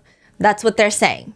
The most interesting part of this theory that netizens grasp onto that makes the most sense is Karen asked John when they get to 34 Fairview, "Can you go inside and make sure we're welcome?" Which is kind of a weird thing to ask. Some netizens will interpret this differently as, ooh, Karen got bad vibes from these people from the get-go. Like she doesn't know if they like John or not. That's some interpretation. Others say, you don't think that's strange? Why would she ask him to go inside to make sure that they're welcome? Well, the theory is that Karen and John kind of knew that the Alberts were a swinging house. She didn't want to be a swinger. So she asks John to go in there and make sure that they're not swinging because she doesn't want to go in and like do that. That's not what she wants to do. He goes inside and he doesn't come back out. And he doesn't pick up her calls. And so she starts leaving these very angry voicemails because she believes he's in there doing some swinger stuff. Doing stuff that he shouldn't be doing, because why else, I mean, these conspiracy theorists are wondering, why else would she call him at 1 a.m. calling him a pervert? Yeah, it's 1 in the morning. I'm with your niece and nephew. You pervert. You're pervert. Because it's a very specific thing. Some people were trying to think, oh, maybe she thought he walked 2 doors down to Bella's mom's house because he was dating Bella's mom at one point, but that's not a pervert. That's a cheater. That's someone that's messed up. That's not a pervert. A pervert is so specific. So this theory is kind of built upon the text pervert. Angry voicemails of pervert, the weirdness of like, why would she send him in there to go see if they're welcome? And also, a lot of locals have come out anonymously online. So take it with a grain of salt. We can't confirm any of this, that these people are swingers. Okay. But isn't like are the kids at home too? Brian Albert Jr.? Yes, but Karen didn't know that. Okay. So Karen's like, go in and make sure they're not swinging. Gotcha. Right? The theory though is, how did the death occur then? Because he would walk in, they're not swinging. What then? The theory is that John walks in and Brian Higgins is demanding he go get Karen. Or maybe he's inciting John. He's drunk. He's like, hey, guess what Karen texted me? And Brian Albert's egging it on. They're having this little moment of like, haha, John O'Keefe. A fight breaks out, one punch, and John ends up dead. They start panicking. Karen thinks he's in there doing sexual things. She drives off. She's pissed off. She's leaving voicemails. And there are plans now put into place of what they should do. Which, why don't they just report it then, right? I mean, it's clearly not a premeditated, intentional killing. They know that someone's going to get jail time. These are all cops. I don't think they're going to have a good time in jail. And 2, netizens believe that this group is very image oriented. They don't want the whole town to know that this is a swingers gone wrong party, which is a crazy way to phrase things, but that is theory number 1, swingers. Theory 2, the Bryans, Brian Albert and his bestie Brian Higgins, are ready for a fight. They had just driven down from New York together, and ATF Brian is telling Brian Albert about his text message flirting with Karen. Brian Albert is riling him up. He's like, you need to confront John about what his woman is doing. Like, that's the way that this man talks, okay? I watched Boston's Finest, okay? And this guy likes to call everybody females. That's the vibe it gives. And he's saying, you gotta man-to-man say something to him. These are all fictional in our minds conversations. We don't know if any of this is true. And he's like, end this once and for all, which is why Brian is texting John asking if he's coming. John walks in, a confrontation ensues between Brian Higgins and John O'Keefe, where again, John ends up with a fatal head injury, and now everyone's freaking out. Theory number 3, Colin Albert bloody knuckles. Colin, 17-year-old high schooler, very arrogant, little weasel. I mean, propensity for getting into fistfights. He gets into an altercation, probably over nothing, with John O'Keefe, punches him, causing the fatal head injury. Everyone now plays cleanup. Why would that happen? Like you say, they previously have bad relationship, right? Yes. So that is one theory. We're going to get more into that in the next one because they've got some weird relationships with John O'Keefe as well. His parents do, because they were all neighbors for a very long time. They lived 2 houses down. Right. Now, Colin Albert, just a weird kid. He was pissing John off, according to Karen, leaving beer bottles in his front lawn. He was the one person that John O'Keefe had problems with. And Colin Albert just seems to be very entitled. He gives me Nepo baby vibes, although I don't know how wealthy the McAlberts are. But Chris run the town. Exactly. So. That's the energy that he has. I also feel like he's the type to bully smaller ranking cops because he's got the big boy cops on his side. And I think that he strikes me as the type to think that that would be cool. But what do I know? I don't know this guy. Some people think that he started a fight over the beer cans. Other people think maybe it's a mixture. Perhaps John walks in and Chloe has a moment where she freaks out. She sees John, a stranger, and just attacks out of nowhere. And John is doing everything he can to get Chloe off of him because would you not do the same thing as well? And Colin sees this and he's mad. Why? I don't know if he particularly is a dog lover or an animal lover, but I think that he is maybe someone that looks for an opportunity to fight based off of his multiple instances of injured knuckles. And he decides that he's going to punch John, use this as an excuse to punch him to get him to stop, but that punch ends up being fatal. So that is theory 3. Colin, unpredictable, bloody knuckles. There is another theory involving Colin, but it's involving Colin and almost this entire wall of people. This theory is going to make more sense in the next episode, but it is believed that Colin was engaged in some nefarious after-school activities. That's the rumor. These are all... Dang, Colin. Colin, you... Hey. I think Colin was, he was the dealer. He was dealing something. Yeah, and they police officers, speculations, man. That's these are crazy. conspiracies, that Colin is selling drugs. There are depths to this theory. Some people think that it's just Colin selling drugs to high school kids. Others think it's a whole enterprise. So Chris and Julie Albert, they own a pizza shop. Okay. And everyone says the food is really bad. And they say, I don't know how they stay in business. And people say, maybe because they're not selling food. And it would be very easy, theoretically, for Kevin Albert, Brian Albert, to get access to confiscated drugs. And maybe it is being resold. Why is this a theory? Because right before John O'Keefe's passing, he reports to his superiors that he knew of some drug activity in his neighborhood in Canton. It's actually going to get a lot darker because do you know who invited John O'Keefe to the Waterfall Bar that night? Chris Albert. Prior to this, they were neighbors for many years. Oh, they hate each other, right? Chris Albert didn't even have John O'Keefe's number for a very long time. Suddenly, he invites him to the waterfall. That is weird. That is a very lengthy theory that we're going to go into the next part. But the theory is they decide they're going to bring him to 34 Fairview. That's why Brian Higgins is like, hey, John, are you coming? And basically, they're just going to try to get into a fight to shut him up. A lot of people have reported online, again, rumors, that Brian Albert is a bully cop. He's the type of cop that will beat you up. He's not the type of cop that's like, I will only arrest you and be kind to you because you are still a human with rights and you are innocent until proven guilty. They say, just based off vibes and what people say that they know of him, he's the one to turn off his body cam. Allegedly, this is a conspiracy. This is the vibe. This is the picture that I'm drawing you, the vision, but it's not actual deeds that he is accused of doing or have been proven to have done. But people say he's the type of cop to turn off his body cam and beat you up and then turn it back on. So they decide John's going to come over and we're just going to tussle him up so he knows not to mess with it. Not to talk about it, not to investigate further because it's none of your business. And that is theory number 4. So with those 4 main theories in mind, let's see what everyone in the house has to say about that night. Brian Higgins says on the 28th, so this is the day of the blizzard party before midnight, the day before John is found deceased, ATF Brian and Brian Albert go to New York City to attend the funeral of an officer who was killed in the line of duty. Now, the original plan was for everybody to stay in New York for a while to pay their respects, but because the blizzard is expected to hit, ATF Brian is like, I am not going to get stuck in New York City. I'm going to drive down to Canton today, Friday night.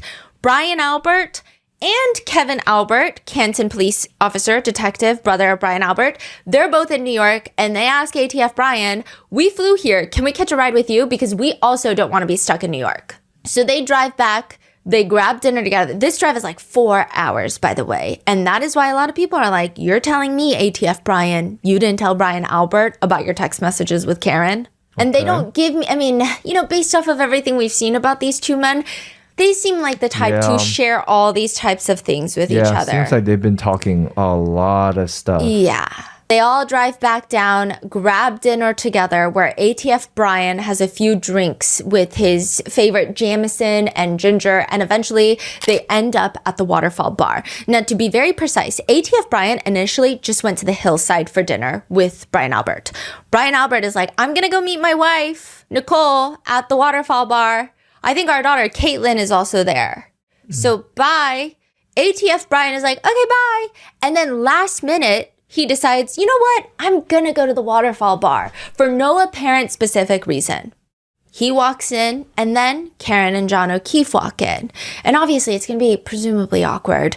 John doesn't know that they've been texting. He has a little inkling that something is weird, but Karen and ATF Brian Karen likely doesn't want anything to go further. ATF Brian says when the couple walk into the waterfall, he has a brief conversation with John, and he doesn't recall what they spoke about, and he doesn't have any sort of conversation with Karen, but he does discreetly text her, which he says was a flirtatious text. Karen, again, does not respond. And everybody starts packing it up, starts leaving the bar to go to 34 Fairview. Suddenly, ATF Brian drops texting Karen. He's like, I'm no longer texting Karen. I'm going to text John O'Keefe instead. And he says, where are you? Are you coming here? Question mark, question mark, question mark. It just feels like, for whatever reason, he wants John O'Keefe there. Some people say he wants John O'Keefe there because Karen by default will come. Some people say he wants John O'Keefe there because this is like the last straw for him. Karen finally ghosted him again to his face, and now he's going to confront John about it. And he's going to be like, you know what's been happening? I see. Okay. It's been interpreted both ways. ATF Brian gets no response from John O'Keefe from that message. And he testifies that John and Karen were absolutely not inside the house at any point. He says, after I left the waterfall, I never saw the defendant or John O'Keefe ever again. During cross-examination, the defense attorney, Alan Jackson, he starts asking ATF Brian about that kiss. And he's like, it wasn't some passionate, long kiss, right? It's safe to say that that was not some hot, passionate, long kiss, but you think it was more than just a friendly peck, correct? I wouldn't describe it as a peck. I'd describe it as more than friends. It was a kiss. Well, you did describe it as a peck, didn't you? When? When you texted Karen and she said it was just a peck and you texted back, I agree, it was weak. He said it was a figure of speech. Or the truth, right?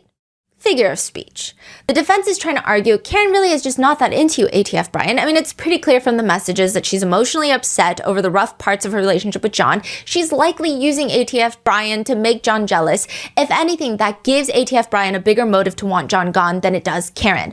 Attorney Jackson asks him, you were very interested in her romantically at that point, correct? I was attracted to her. I don't know that I would say very interested in her. You're showing romantic interest in her? I wouldn't say it was romantic. I was trying to vet it out. My question is, you seem to have a problem admitting that you had a romantic interest in my client. Is there a reason for that? I was attracted to her. Right. Physically attracted. I thought she was an attractive woman. Romantically attracted? I'm not going to go there. No, I don't agree with that. Of course you're not going to go there because that would put you in a very awkward position, wouldn't it? Not at all. But Alan Jackson is like, you were telling her that you want the real deal. The real deal, that you would be able to get to date her and get involved romantically, correct? No. What did you mean by I want the real deal? Like a relationship. A real relationship. Like a romantic relationship, Mr. Higgins? It's possible. They also point out that at no point, even when talking about John potentially cheating on her, did Karen show any sort of anger, resentment, or hatred towards John O'Keefe, which ATF Brian agrees. But maybe ATF Brian starts feeling some type of way because at the waterfall, he just keeps getting ignored. And so she basically ignored you the whole evening. No, that's not how I interpreted it. So how did he interpreted it? So she paid you attention and came over and said hello, shook your hand, give you a hug. Well, just because somebody doesn't come over doesn't mean they ignored you. It's like you didn't even exist. I think that's dramatic. No, I don't look at it that way. Did she ignore you or not? No, she did not ignore me. She was working the room, talking to people, saying hello, catching up. And the one person she didn't come over to talk to and say hello to and catch up with is you. I don't know that I was the only person, but I was one of the people that she didn't say hello to, yes. Treated you like a stranger. I didn't feel that way, no. Did that upset you that she ignored you or didn't pay attention to you? I did not feel ignored and it didn't upset me at all. But it bothered you enough to send her a text message, didn't it? No, it was a flirty text. It was just, that was it. Oh, okay, so, with 6 M's. And she ignored the text, correct? Well, I don't know what her mindset was, if she was purposely ignoring the text or she didn't see it. I don't know. I didn't read into it. Just, well, like a well in the ground. I think you know what I mean. Yeah, I think you do too, sir. You meant, well, when are you going to pay attention to me? No, that's not correct. Well, why are you ignoring me? It's not correct. Well, am I chopped liver? Objection. All right, that's sustained, Mr. Jackson. I feel like a teenage boy could figure this one out. And I feel like the rejection is very clear. Yeah, like, what are you saying? Like, Yeah. we all know you're ignored and you're kind of butthurt about it. This one, a few of these people on this wall, I feel like their egos and their true colors, like this man, Alan Jackson, does know how to poke them very specifically. I see. Like he gets people angry on the stand. That is how a lot of reporters have talked about him even before this case. They say he's very adversarial. At 2:20 a.m., after you left the waterfall, you made your way over to 34 Fairview. You were more interested in getting John to come to 34 Fairview than Karen. No, that's not how I would describe it. The defense insinuates that ATF Brian had told Brian Albert about everything that's been happening with Karen, and he's going to confront John that night. And ATF Brian is like, to be honest with you, I mean, on a personal level, I kind of keep things to myself. I was a little embarrassed. I wasn't really proud of them. Kind of maybe didn't show me in a good light with respects that I was John's friend. So he's saying, I never told Brian Albert a single thing. He says that the text messages with Karen, I mean, I'm not proud of these text messages. It is what it is. I take responsibility for them. But John was a friend at the same time, and I clearly wasn't, if they were at the end of their relationship, they were at the end of their relationship. ATF Brian says he stops by inside the house, never sees John. But there's this very strange moment in court. Attorney Jackson brings up the fact that at a previous proceeding, insinuating to be a federal proceeding, these people are much more honest with federal interviews. The FBI comes knocking on their door, suddenly a little more honest. Suddenly they can remember a little bit more. But anything to do with the Commonwealth grand jury hearing, the first trial, the second trial, interviews, they just talk out of their butts in ways that I'm like, logically it doesn't even make sense. But with the feds, I think they know.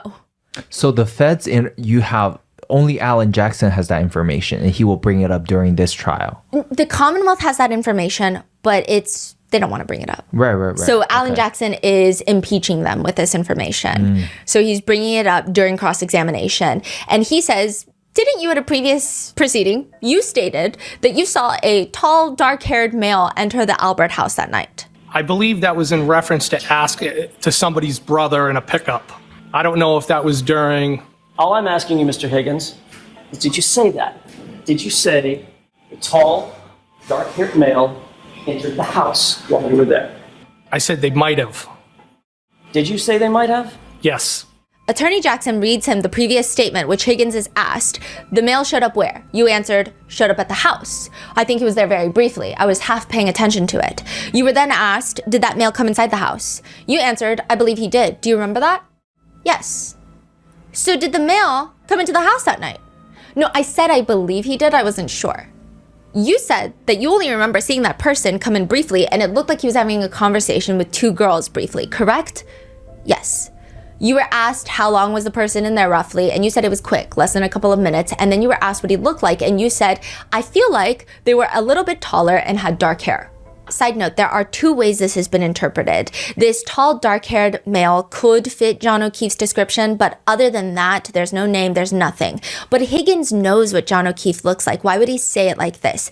Because Higgins is a federal agent. Maybe he knows what happens when you lie to the feds about something really bad. Perhaps he's using this as a seed to plant an out for him, to say, well, I didn't really look fully, I was drunk, I wasn't paying attention. I did tell you, remember I told you that I might have seen someone come into the house. I clearly didn't think it was John because I was so drunk, I was out of it. But I told you I remembered someone coming in, so I'm not lying to you.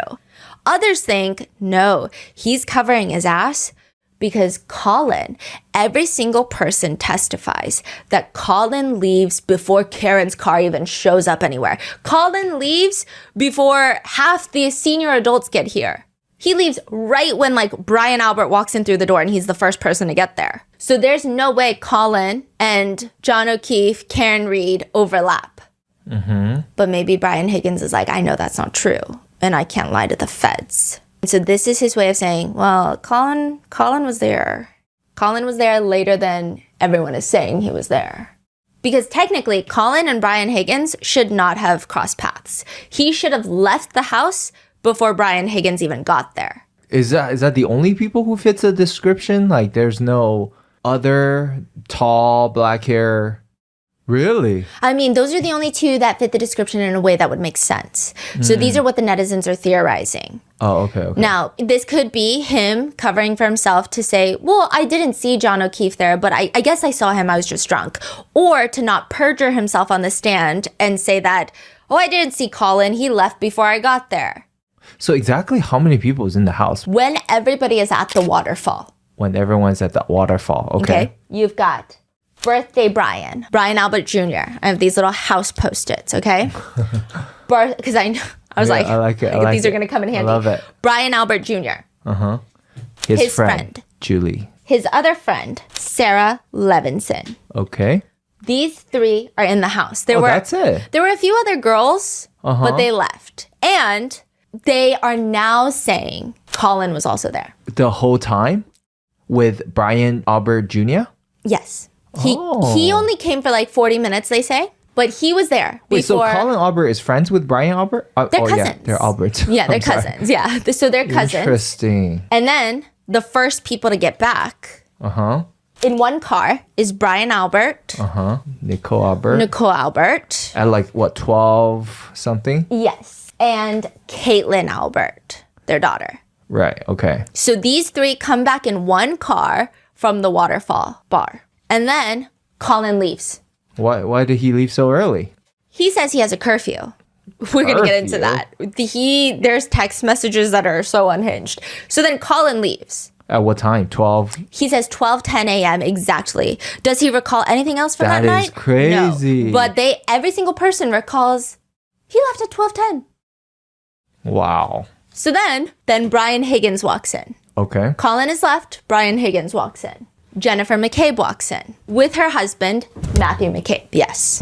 And obviously Chloe's in the house. Right. Now, these are all the people that are inside the house. That's not a lot of people. No. How do you not remember? Okay, so there's, let me see, 1, 2, 3, 4, 5. 5 adults, like 5 older, and then 1, 2, 3, 4 younger crowd. Like, there's barely anyone in the house. Yeah. I mean, okay, so I'm going to get there when I get there because there are outside people now. Okay. So these are all the people. When asked about if he said that to the feds about the dark-haired, tall guy, he doesn't remember. Brian Higgins doesn't remember a lot of things during his testimony. All he remembers about being in that house was he just stayed for a little bit because, well, he saw birthday Brian flanked by 2 females. That's how he says it. He just keeps using this type of verbiage over and over again. And at one point, ATF Brian and Brian Albert leave the kitchen area and they go upstairs to look at Brian Albert's other son's photos. So Brian Albert is like, hey, my other son, who's not on this wall, is in the Marines. You want to see pictures of him in the Marines? So they go upstairs. Problem. ATF Brian previously testified that he had never been upstairs in the Albert household.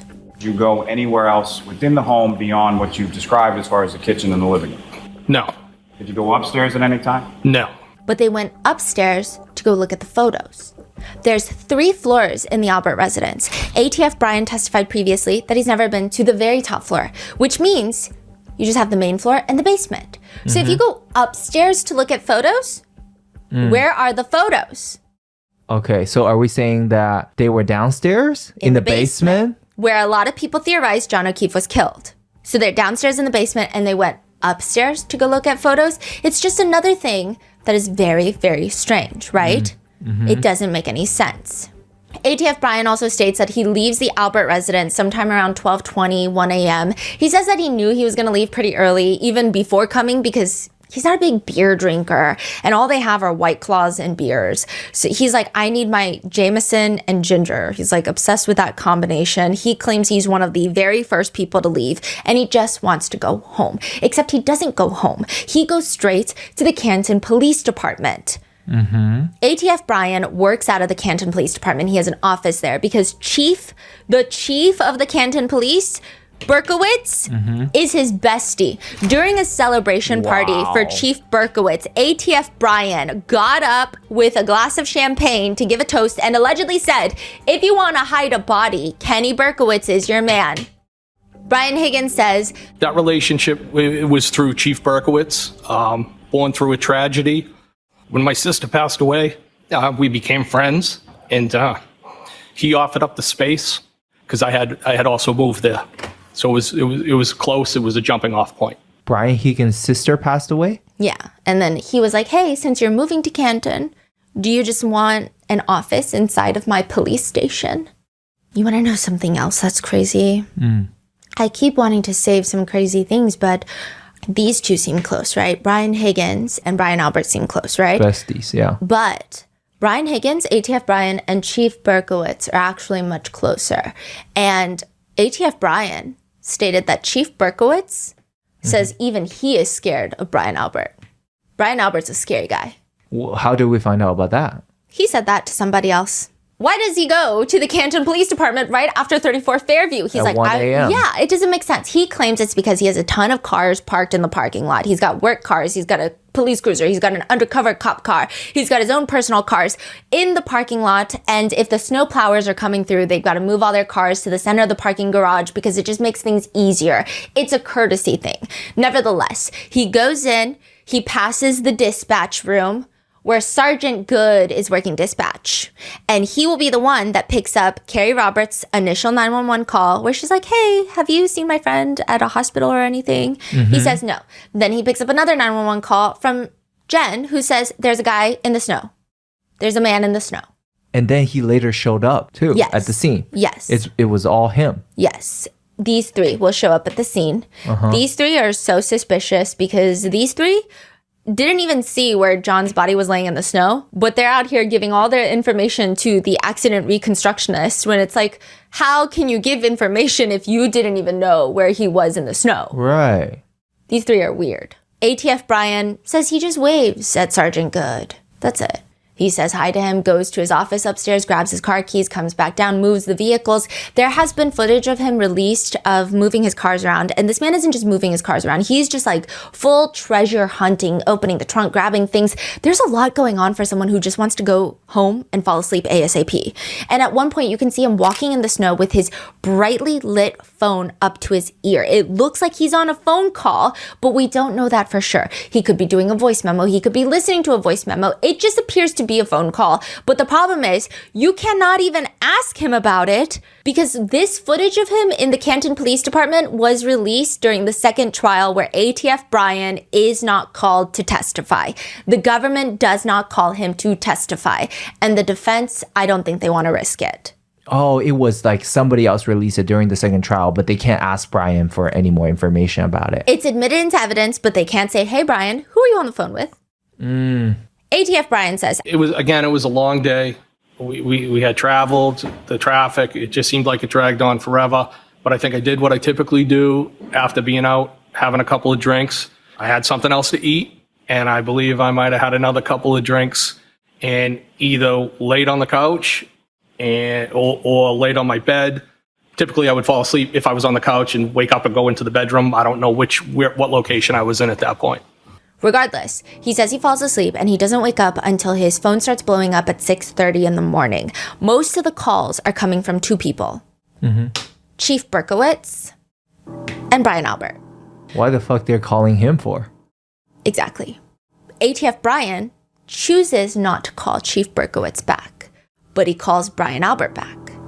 Chief Berkowitz is his bestie, Yeah. but he calls Brian Albert back. Yeah. And his reasoning for this is, well, Chief Berkowitz is an early riser, and typically when he's working that day, we had a friendship where we would just kind of check on each other in the mornings. We would just call in the mornings. So I just kind of blew it off, like, why are you calling me this early? But when I saw Brian Albert calling me, that kind of caused some concern. So he's like, it's not that I knew Brian Albert had something to tell me. It's that he just doesn't wake up early. We don't talk like that. Whereas I talk to Chief Berkowitz every single morning.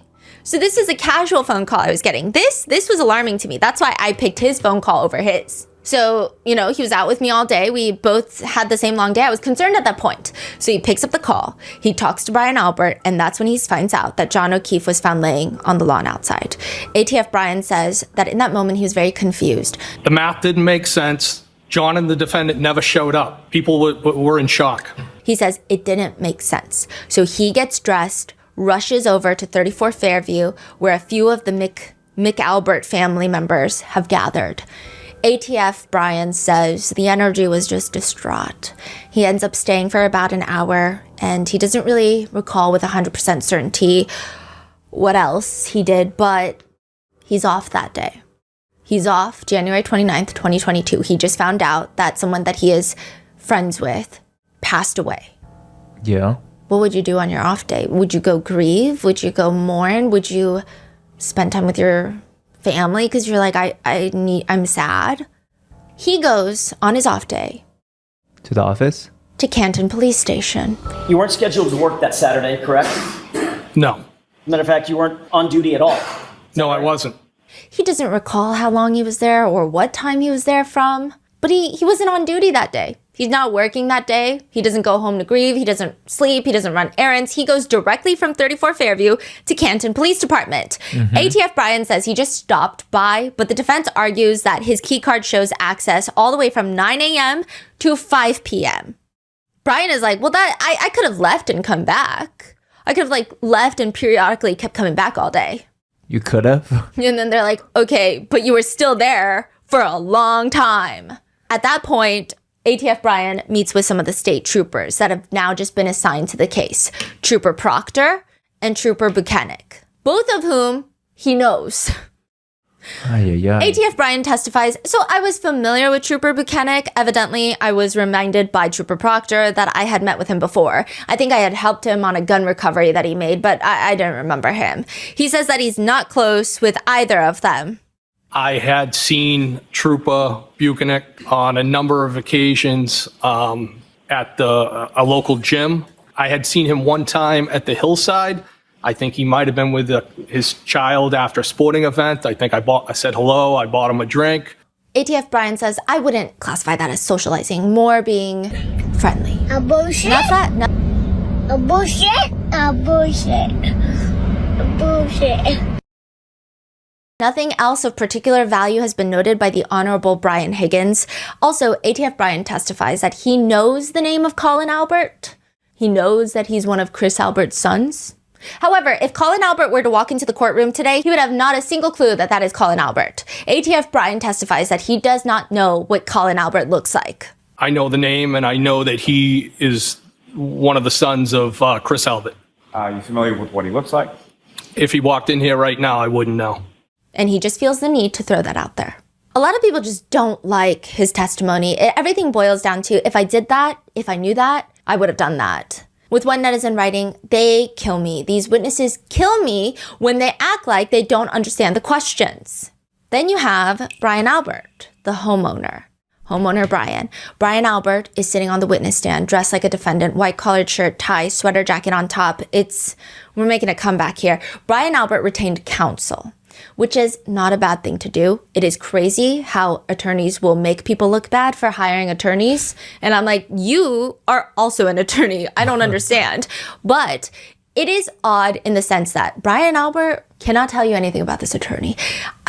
I'm not talking privileged conversations. I'm talking Brian Albert does not recall, does not remember the date, even the month, even the season, even the year in which he hired this attorney. Why? Is he just trying to play like, I don't recall? Yeah, but I think he's also trying to be like, if it's too early on, that looks suspicious. Ah, I see. Like even those information that's like so harmless, he's like, I'm just not gonna say anything. Yeah, I don't know. I don't recall. Do you have amnesia? He also conveniently forgets that he talked to the prosecution even just a few hours ago. The direct examination of Brian Albert is exactly what you expect. He testifies that he comes to the house, he lets Chloe out from upstairs, goes outside to use the restroom, hangs out a little bit in the kitchen, Chloe does, and then Brian sends Chloe back upstairs to go to sleep in their master bedroom. And then he hangs out with everyone, everybody leaves, he goes upstairs, knocks out, falls asleep and does not wake up until his sister-in-law, Jen McKay, bursts into the room. The cross-examination of Brian Albert just starts spicy. It sets the tone for the entire cross.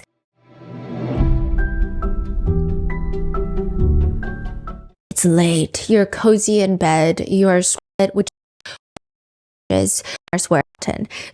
Completely safe. Protection. It's a lot of calm. Starts off by asking Brian Albert, how many Here we go. I always skip over the Spotify stuff and not Spotify, Shopify. Whatever fi. Hello fi. Wi-Fi. Alan Jackson starts off by asking Brian Albert, how many times he's testified before. Because he's a cop, it's probably around 100 times. Cops testify in trials. When was the last time you spoke to Mr. Lally before Friday when you began testifying? Before Friday, the last time I spoke to Mr. Lally was, I believe, on a conference call around the time of my grand jury testimony. Which would have been 2022? Yes. April of 2022. Yes. It's not uncommon for you to prep witnesses. This is a very normal thing. The government will call a witness and they will prep a witness. Yeah. They'll even do like mock cross-examinations of like, this is what the defense attorney is probably going to ask you. So let's see how you hold up. So you've not spoken with Mr. Lally since that time?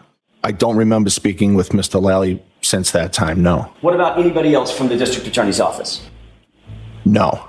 But Brian also goes on to say that he did watch a video of everybody at the Waterfall bar to prep for this trial. That was back in April of 2022? No, that was for the prep for this trial. With whom did you prep with this trial for? Mr. Lally. I'm confused. I thought you had not spoken with Mr. Lally since April of 2022. Except for the prep for this trial, I had not. Okay, that was my question, Mr. Albert. Okay, I misunderstood your question. I apologize. Did you prep for this trial with Mr. Lally? Yes. When? Approximately a few weeks ago. Mr. Albert, about 45 seconds ago, I asked you, have you spoken with Mr. Lally before your testimony in this proceeding? And your answer was, no, I have not. Did you not understand my question? I did not. What was confusing about it?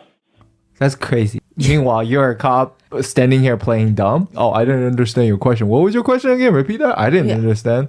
I didn't even know I had a prep. Out of anyone, you know what the system is like. You know exactly what's going on. I was expecting you to ask if I had prepped with Mr. Lally. I didn't hear prep with Mr. Lally, so I didn't know what you were referring to. So when I said spoke with Mr. Lally, since I didn't say prep with Mr. Lally, your answer was no, I didn't speak with him. I just prepped with him. Yes. What's the difference between speaking and prepping? No, there is no difference. I just misunderstood your question, that's all. A lot of netizens feel like this already broke credibility for Brian Albert because he's being so evasive and fishy with his words. A lot of netizens believe, what is happening? Like, what is the literal point in lying about this when this is so common? But one comment reads, what if it was a very silent prep? Like they never spoke. Obviously being sarcastic. And everyone in this family and circle of friends is just evasive for no reason. Later, the defense starts asking Brian Albert about how close he was with Karen, how well he knows her. He says he's never met her. Well, maybe he met her once in a bar. Then he makes it appear like they don't even really know each other aside from their first names, except just a week before John O'Keefe's death, there's a photo of Chris Albert, Brian Albert, John O'Keefe, and a guy named Tim Daly in a bar together. And the person that took that photo is Karen Reed. Attorney Jackson is asking Brian Albert, Karen Reed took the photo. You're literally staring at her, correct? I don't know who took the photo. Who do you think took the photo, sir? I have no idea who took the photo. Could it have been Karen Reed? Objection sustained. Netizens are having split reactions to this part of the testimony. Some believe defense is grasping at straws. Others are joking. Is the defense also going to point out that Brian's hand seems to be clenched into a fist in that picture? Others think it's frustrating how much amnesia this entire town has. And suddenly they think it casts a lot of reasonable doubt in the case. People say they just don't like Brian's energy. They say it's kind of a pure talent that he has to be able to give such infuriatingly vague answers to every single question. Some people are commenting, what's up with amnesia in this town? Is there something in the water? Others, I think their evasiveness is only make them look more sus. Yes. If you don't remember to just try your best to, I think whenever Karen Reed gets brought up, they try to distance so hard that it made it seem more shady. Just say, and these are police. These are the police, y'all. Y'all got to remember that part. These are the police officers. It's a bunch of bull. oh, I met her. I met her twice, 3 times, 4 times. Instead of like, I don't recall. Maybe. I don't know her. I don't know. And they have to be evasive about everything. Yeah. And it's very weird for the jurors because these people, they seem to hate the defense. But the jurors don't. You're just being combative for no reason. I wonder if this strategy would have worked in like a traditional case that's not this high profile. I think so. You can get away with these things. You're like, well, that could be the case. some people say, well, yeah, he's being evasive because every single question coming from the defense sounds accusatory. Of course, everyone's on edge. Some people are saying the defense team, they're so hostile. Maybe it's because, just like Brian Higgins, Brian Albert does something that pisses off the defense. He throws away his phone. He gets rid of his phone as well. Both the Bryans have now gotten rid of their phones. And they're cops. What exactly happened? Like the day after? What's going on? No, not even the... But then also like throwing away the phone is kind of dumb because there's a record of everything, right? So there is a cell record, but you don't have text message records. When you pull a lot of data, text messages are hard to pull from the service provider. You'll see who you're texting, but you won't get the exact messages. And the cell data will show incoming or outgoing call, right? And they'll give you duration. Yes. But it will not indicate if that duration went to voicemail, if that duration was on the phone. Okay, so Michael Proctor, the no nudes Michael Proctor. Yes. They pull his phone. Yes. They took his phone. The feds. But Brian Higgins and Brian Albert tossed the phone. And the timing of this is going to be crazy. Attorney Jackson asks Brian Albert, "Sir, you had an iPhone with the number ending in 0888 back in January 2022, did you not?" "Yes. Mr. Albert, you were notified by the Commonwealth that on September 23rd, 2022, a judge specifically ordered that you were to preserve that phone?" I don't remember receiving that document, no. Subsequent to me upgrading my phone, I spoke with the DA's office. So after that, they told me via a phone call that was the case. So your testimony is that you never received a notice that I just read, but you did talk to the DA, and he told you, Lally told you, that you were on notice that you were to preserve your phone. Was that the conversation, sir? So I don't have the exact date of the conversation. I'm not sure. Who did you talk to on the phone exactly? Was it Mr. Lally alone? Was it a conference call? It was a conference call. Brian says he believes other witnesses involved in this case were on the conference call being told the same thing. Can you name some of those witnesses for us? I believe it was Brian Higgins. I believe Jen McCabe, Matt McCabe, and maybe somebody else, but I can't recall. Did you volunteer that, oh my goodness? I'm pretty sure y'all can smell the bull. I can't recall, or I believe that, if I'm not mistaken, I believe that all this extra bullshit, this is just bull, young. All you gotta do is just tell the truth, man. Dude, it'd be two different court cases, man, as far as I'm concerned. Listen to how he talked, man. This is crazy. As he believes other witnesses involved in this case were on the conference call being told the same thing. Can you name some of those witnesses for us? I believe it was Brian Higgins. I believe Jen McCabe, Matt McCabe, and maybe somebody else, but I can't recall. Did you volunteer that, oh my goodness, I just upgraded my phone last week. I don't have that phone anymore. No. You didn't say that to Mr. Lally? No. You just took the information that he gave you and hung up the phone and what about your business? Yes. Without notifying him that the very phone that he had just ordered you to preserve had just been destroyed days earlier. Destroyed? Destroyed. Well, that's what the defense is saying. Brian is saying, no, the phone wasn't destroyed. I upgraded the phone. The data was destroyed, sir, correct?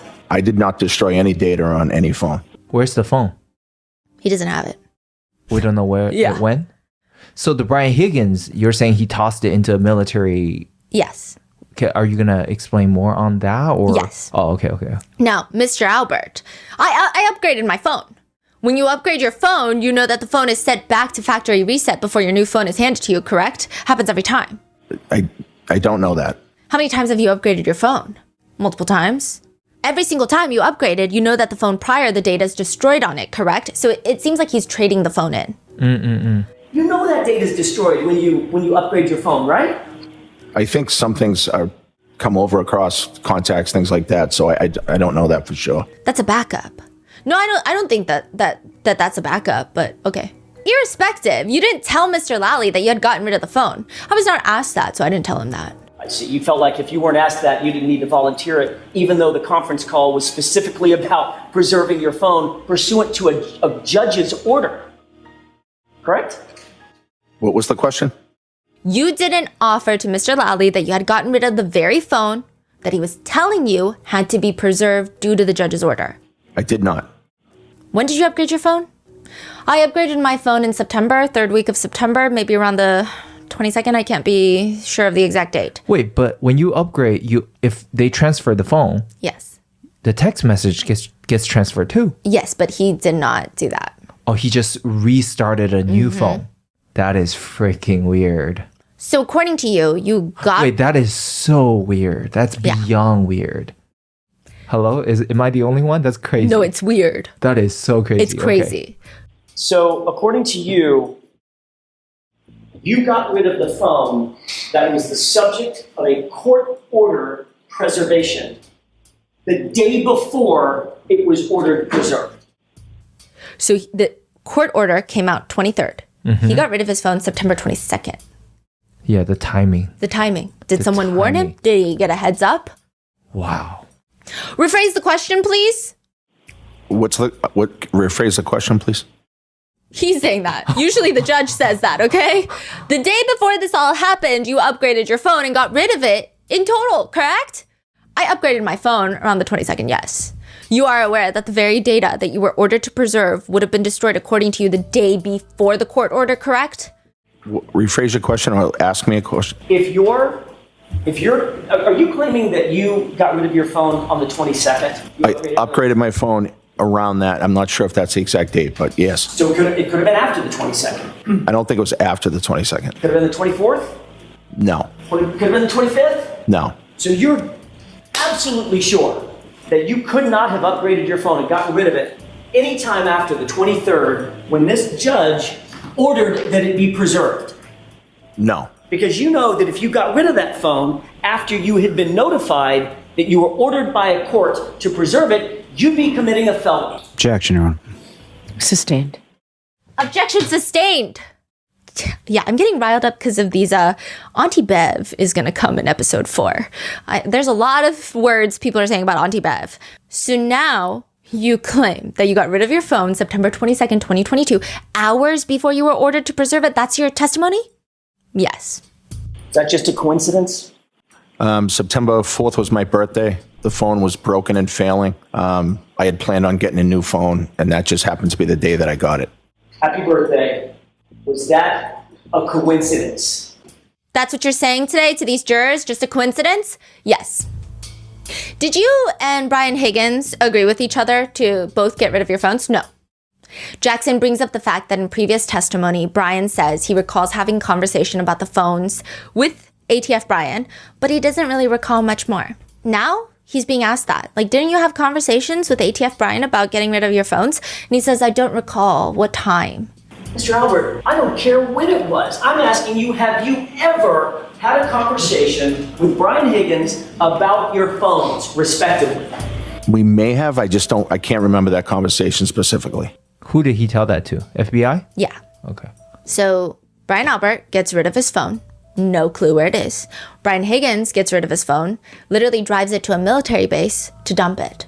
But then how do we have all these text messages between Brian Higgins, Karen Reed, Brian Higgins, and John O'Keefe? Well, Karen Reed's phone was taken. John O'Keefe's phone was taken. So is it just from their phones?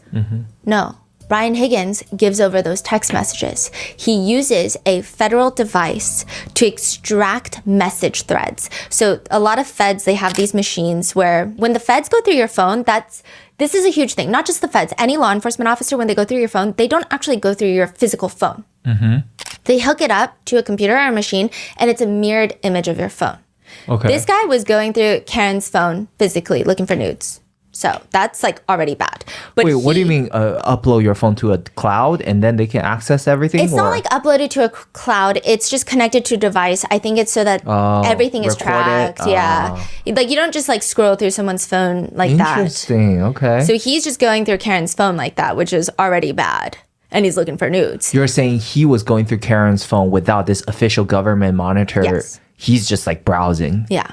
Wow. Now, Brian Higgins goes to one of these machines and you can extract certain data. And this is very important, especially with suspects who have attorneys, because There's like different panels as well. Sometimes if there's a lot of, and this was a problem with the Sean Combs case, and it's very technical. Let's say I have a phone where I have tons of communication with my attorney on there about this specific case. Yeah. It gets turned over to the police. They immediately see tons of privileged information between myself and my counsel. Typically, they would send this phone to a third-party attorney who will take out all of the privileged information, give that back to me and my counsel, and then give the non-privileged information to the law enforcement agencies. But you're saying that's like the police have to follow this code of law and be ethical and not browsing, looking for nudes and looking for... Yeah, I mean, it's typically easier in the sense of like, it's easy to prove that you have lots of privileged communications. And then you would bring it up with the judge and it would become a whole ordeal, right? But I mean, they just be doing whatever. Yeah. Now, Brian Higgins goes to one of these machines and you can extract certain data. So like, that's the whole point. You can take certain data with its metadata. So you can take certain text threads with all the metadata. And that's it. You're not doing a copy of the entire phone. You're just selecting this specific text message thread between person A and person B. So Brian Higgins goes to this machine, gets 2 text message threads, one with Karen Reed and one with John O'Keefe, and he submits them himself to Buchanan, the state trooper. This is before his phone was destroyed or after? And then immediately after, he destroys his phone. What's his explanation? Because if he doesn't give these text messages, they're going to want his phone. Right. They're going to say, you're weird, you're sus, we need to go through your phone. So he's trying to get ahead of it, is what a lot of people believe. I'm not in Brian Higgins' mind, thankfully. I think I would not like it there. But he says, I thought it was important because I've had communications with both of them and I wanted to be fully transparent. He says he was never asked for these. He voluntarily gave them over to the state troopers. But here's what's interesting. Trooper Buchanan is on the stand and his whole testimony is in the next one. He says, I explained to Mr. Higgins that we have in our custody and will eventually get to both the defendant's phone and Mr. O'Keefe's phone. So to protect Brian Higgins' integrity as a law enforcement official, I told him that the information he was providing to us better be true and accurate, or else he would suffer the consequences, aka giving him a chance to rectify anything he didn't turn over. Basically, he's saying, hey, we're going to go through the text messages soon. They got to match up to what we have in their phones. Okay? Wink, wink. Yeah. Because I want to protect, what did he say? Protect his integrity as a law enforcement official. ATF Brian is asked during the cross-examination, you would agree that searching electronic devices and phones is an incredibly important investigative tool that modern investigators use, correct? I've utilized phone data during the course of my investigations at times, yes. You've probably even written search warrants for them, right? Things of that nature? Right. Yes. So how do you get rid of information on your cell phone? You could wipe your phone. Factory reset. So that might be one avenue. You could break the SIM card in half or snap it. It could, yes. That's exactly what he does. He breaks it in half and gets rid of it. He says, it was broken up already. I already had a new phone and the only explanation is I threw it away. That's it. Later, he says, I had a target of an investigation I was working with. He's like, this is the reason I changed my phone, okay? I was doing this undercover investigation. The target of that investigation said he knew my personal cell phone number. And I was like, how did you know? He said he obtained it through open source internet. So I went online and lo and behold, my phone number is out there. So I had to get a new phone number. And he's like, quit lying with me, quit playing with me because you waited 3 months afterwards to change your phone number from the time that that target of your investigation told you that your phone number is open source. So where's your phone? I do not have that phone anymore. You've destroyed that phone, haven't you? No, I threw the phone away. Well, that's destroying the phone, isn't it? I had every right to do that. I didn't ask you about your rights. I asked you what you did. Objection. Sustained. You destroyed the phone by removing the SIM card, correct? Did you do that? Did you pull the SIM card out? To the best of my recollection, if I did take the SIM card out, I would have thrown it away. If I was going to take it out, I would break it or cut it. But I did not wipe the phone. I did not take anything else off of it, but I was just going to throw the phone away. That's what I would have done. You were aware that there was a court order that was to not alter, delete, or destroy in any way manipulate your phone or any electronic data associated with it, correct? September 30th, 2022 for you? And you were served a notice on September 30th, 2022? That's correct. Isn't it true that in another hearing, you explained that on September 29th, the day before you claim you got that notice, you changed phone carriers? Also, both of them the day before? One upgraded the phone, the other one changed his whole carrier. Mm-hmm. But like, how did they find out about this? So the timing is suspicious, which means potentially they have some sort of connection with the inside. And it makes me feel like if the FBI wasn't involved in this case, I don't know if, they will win this case because, the Campton, Boston, Massachusetts, the judge, DA, everyone's like the same team.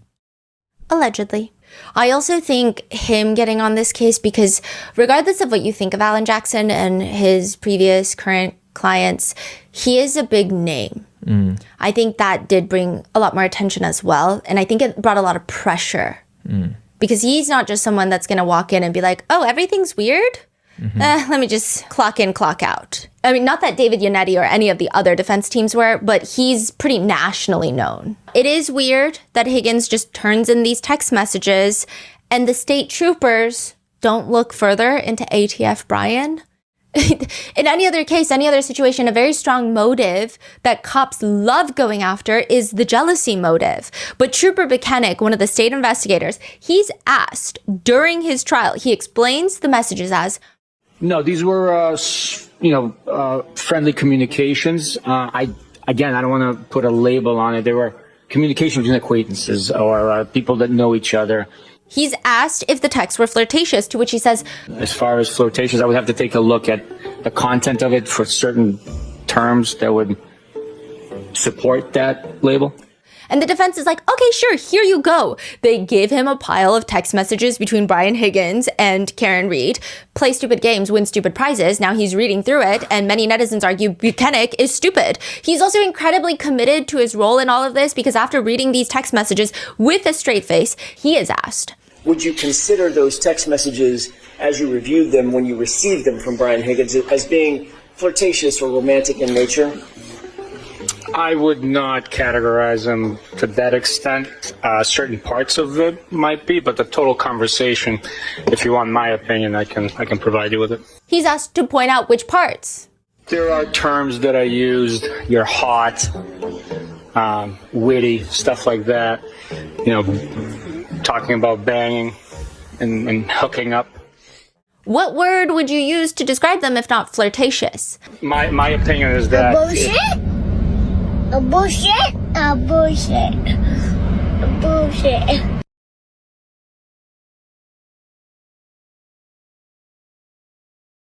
If a kid can sense out the bull, come on, man, dude, you sound like some bull, man. Watch this. Let's listen to some more bull. Talking about banging and hooking up. What word would you use to describe them if not flirtatious? My opinion is that it's a angry girlfriend trying to set up a hookup. What does that even mean? As a reasonable objective investigator, is there a possible scenario for Brian Higgins to be jealous about John O'Keefe? There is a possibility there, but I didn't see it based off the totality of the evidence.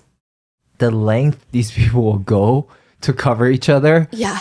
When the whole nation is looking at them like, why are you doing this? You look so dumb right now. Yeah, his nickname on the internet is Officer Bukkake. And it's going to become a thing because one of these witnesses goes on the stand. It's in the next episode. And she's like, I forget his name. I think Officer Bukkake. This is not real. None of this is real, but it's very real and it makes me very depressed. There is a clip from the Waterfall Bar that the defense wants everybody to watch, and it is of Brian Albert and ATF Brian pretending to throw punches at each other. They're like play fighting. I don't know why they're doing this. They're acting like high school football players. Some say they're acting like they're play fighting. Others saying they look like they're practicing fighting. These are the men that fight invisible ops. They're just like boxing the air at all hours of the day. Brian Albert seems like the mentor. There is CCTV footage where they're squatting, they're doing like punching stances, they're like air punching. At one point, Brian Albert throws ATF Brian in a bear hug. I mean, without context, it just looks like they're dry humping. But then Brian, ATF Brian, pretends to push a knee into his stomach. It's just a lot. Brian Albert testifies, we were just fooling around. We were just pushing each other around, fooling around. Oh, so like play fighting? I don't think I would call it play fighting. No, I was just Practicing fighting techniques? I wouldn't call it that. If it's not fighting techniques, how would you describe it? Just joking, being silly, just fooling around. Nicole, Brian's husband, also saw this. And she says, I saw them fooling around with each other. I want to know what kind of setup you're going to be like, okay, let's fool around real quick. Let me show you how to take a jab. What's the setup? The defense says the setup is, hey, John O'Keefe's coming. What are you going to do to him? Right. Yeah. That's what I'm saying. Because anything else doesn't make sense, right? Tell me, Brian, like what made you guys decide to do this fooling around? If not that, then what, right? Yeah. Miss Albert, when your husband drinks, does he often get into sort of these practice sparring, practice fighting stances? Is that common for him? No, I don't think so. So this type of behavior was unusual for him. No, I think they were just fooling around. I don't think there was anything much to it. She's just like, damn it, I should have said that's very common. He does it every day.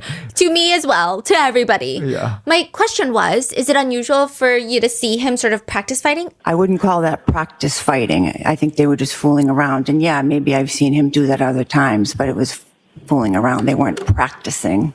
The defense tries to point out, one, sure, Brian Albert is older now, but he is a highly trained fighter. That's how they phrase it. Nicole Albert highly disagrees. But aside from being a Boston police officer, he's trained in the Marine Corps previously, and he's a trained boxer. But Brian Albert says that this is just joking around. It's just him fooling around. But Brian Albert also states, when he's asked about Brian Higgins, he's like, hey, is ATF Brian your friend?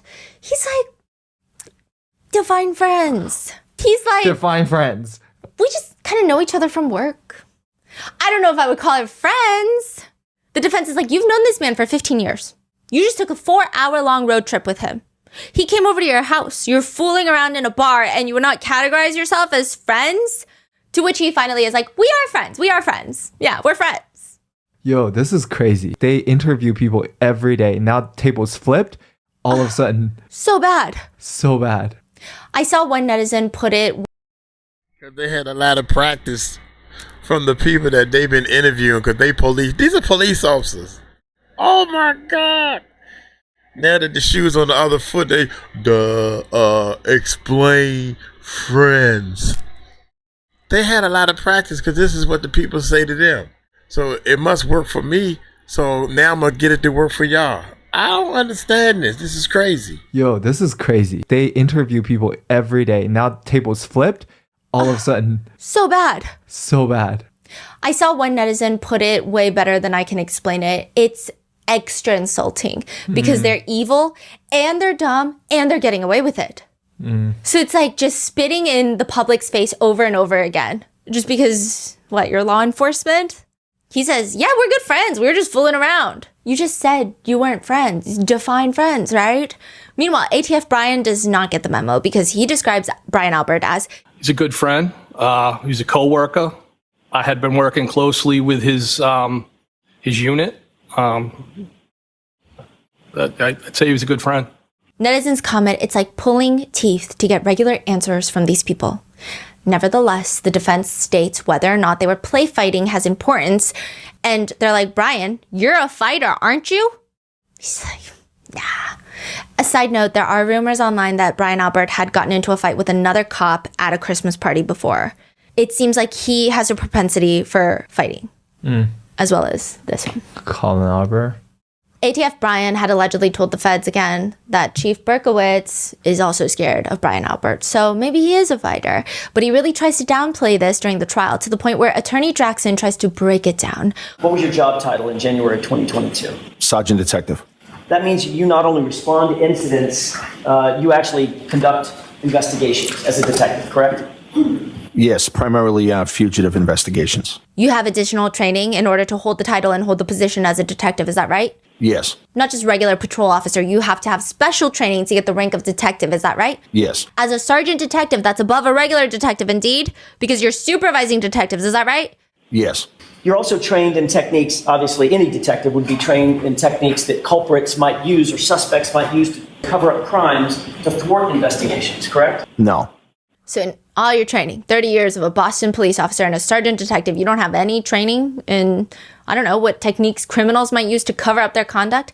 No, I've never gone to a training for criminals to cover up conduct, no. He also downplays all of his physical training. He acts like he's just a patrol officer. Not that anything's wrong with the patrol officer, but he's just like, I'm not that fit. I'm not that strong. I'm not a big guy. I'm weak. I'm dainty and frail.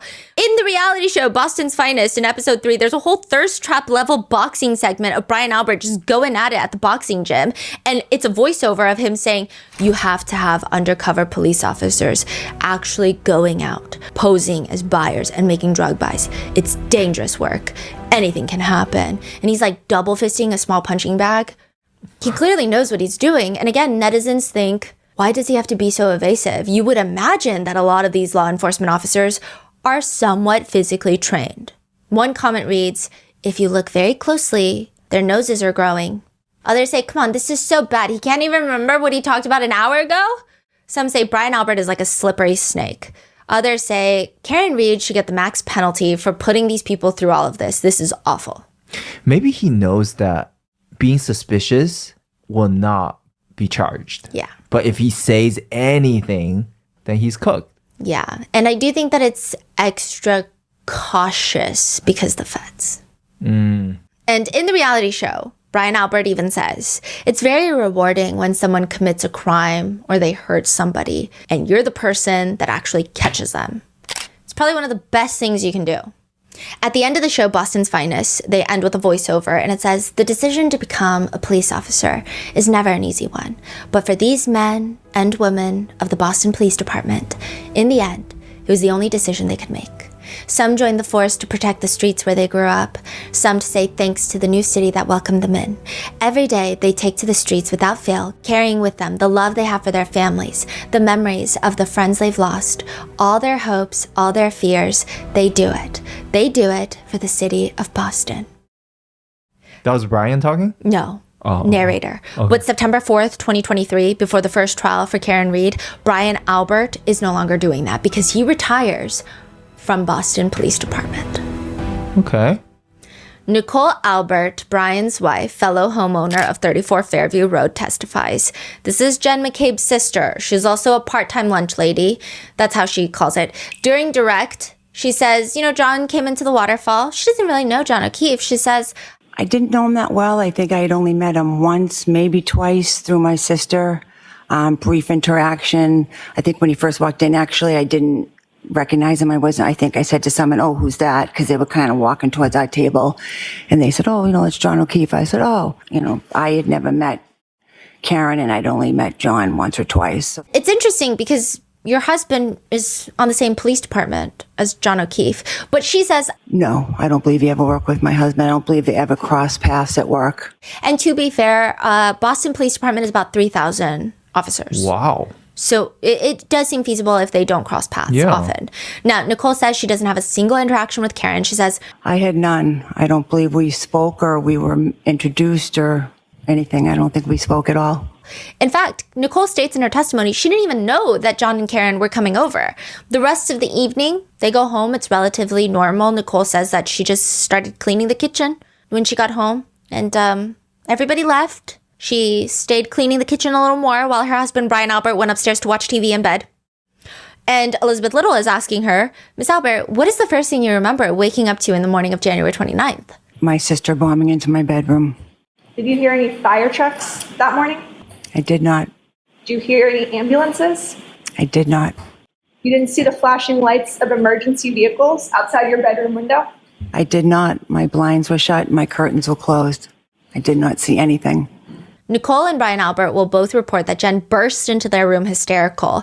And it's kind of interesting because if you watch the dash cam footage, if you listen to the 911 call or the testimonies of anyone at the scene that morning, nobody describes Jen as being hysterical except these two. Yeah, she was so calm. She was like, I know. Yes. Even the 911 call, she was calm. The only person that was not calm was Karen Reed. Yes.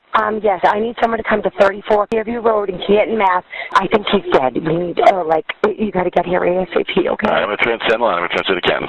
Okay.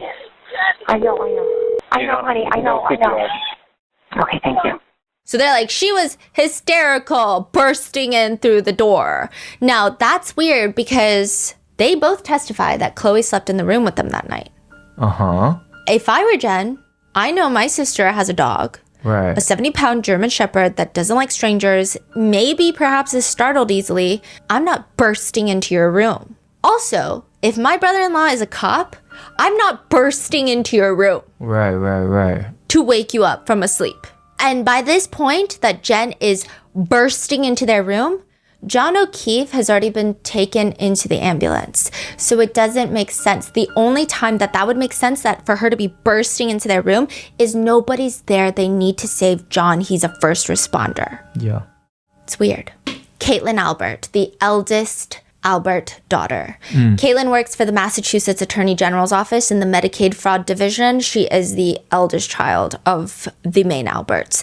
And she testifies that morning on the 28th, she meets up with her mom, Nicole Albert, and her aunt, Julie Albert. And they go to the waterfall together. So Julie, Nicole, and Caitlin. And Caitlin shows up with her fiance, Tristan. Ah, I see. Who does not want to be there. Okay. There's a blizzard coming in. He had gotten offered to do some snow plowing. So we were waiting for the snow. I just had to be on call for 3 to 4 in the morning, just have my phone on standby and be ready to go. Just how it always is. Like his job, his side gig? It's like a side gig. Okay. So that's why he ends up leaving the bar early. He's like, bye, Caitlin. Love you. I'm leaving. Right. He leaves the bar. And Caitlin says she remembers at the waterfall, she asked her mom, who's John O'Keefe? Caitlin says that she does not know who John O'Keefe is, but a man walks into the bar with who now she knows is Karen Reed, and he seemed very friendly with their group of family and friends. Her mom tells her, oh, that's John. Which, I mean, Nicole just said that someone told her that's John, so I don't know if they're playing telephone or what, but her mom tells her it's John, and Caitlin instantly knows it's him because everybody in Canton knows about his niece and nephew being raised by him after his sister passed. But she doesn't really talk to John or Karen at all. Nothing eventful happens at the bar. Caitlin goes home with her parents, and the same things are repeated about the birthday party. Everyone's in the kitchen. Everyone can see everyone, just hanging out, good times. Everybody leaves one by one. Caitlin doesn't hear anything strange. She doesn't see anything strange. Everyone leaves, and eventually Caitlin is the last to go. So by the end of the night, inside the house are just Brian Albert, Nicole Albert, Brian Albert Jr., and Chloe the dog. And John O'Keefe outside. But Caitlin leaves. What time? Around 2.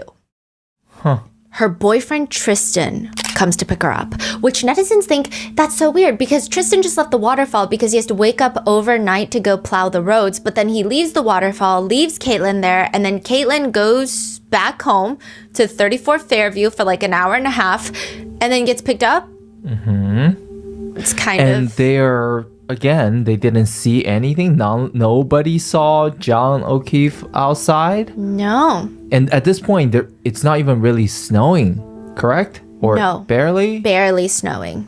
Well, it's snowing, but the snow is just starting to accumulate. Like, you can still see grass, is what a lot of them testify. It's not like whiteout conditions until the next morning. Right. And how do all of them explain that? They just weren't looking. They weren't looking, they couldn't see it, it's dark outside, but they see lots of other things outside, such as tire tracks in the snow from Karen's car allegedly speeding up to hit John O'Keefe. Now, the defense starts into something else, though, when they start questioning Caitlin Albert. She's close friends with firefighter, paramedic, Katie McLaughlin. During the cross-examination, she's asked, who is Katie McLaughlin? And she responds, Katie McLaughlin is a girl who I'm the same age as. We went to high school together. We graduated the same year, and we have a couple mutual friends. We interact with some of the same people socially. I can't think of a time, possibly ever, where her and I ever hung out one-on-one or individually. So more of like a friend of a mutual friend.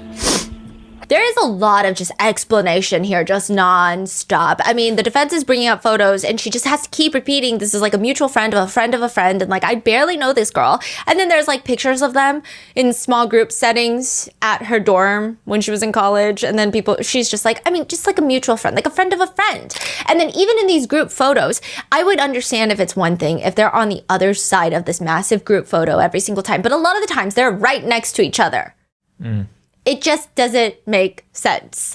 Like, it looks a little bit strange. And she keeps over-explaining that they just have mutual friends, which is fine if that's the only connection that she has. But Caitlin Albert is also pretty close with Michael Proctor's wife.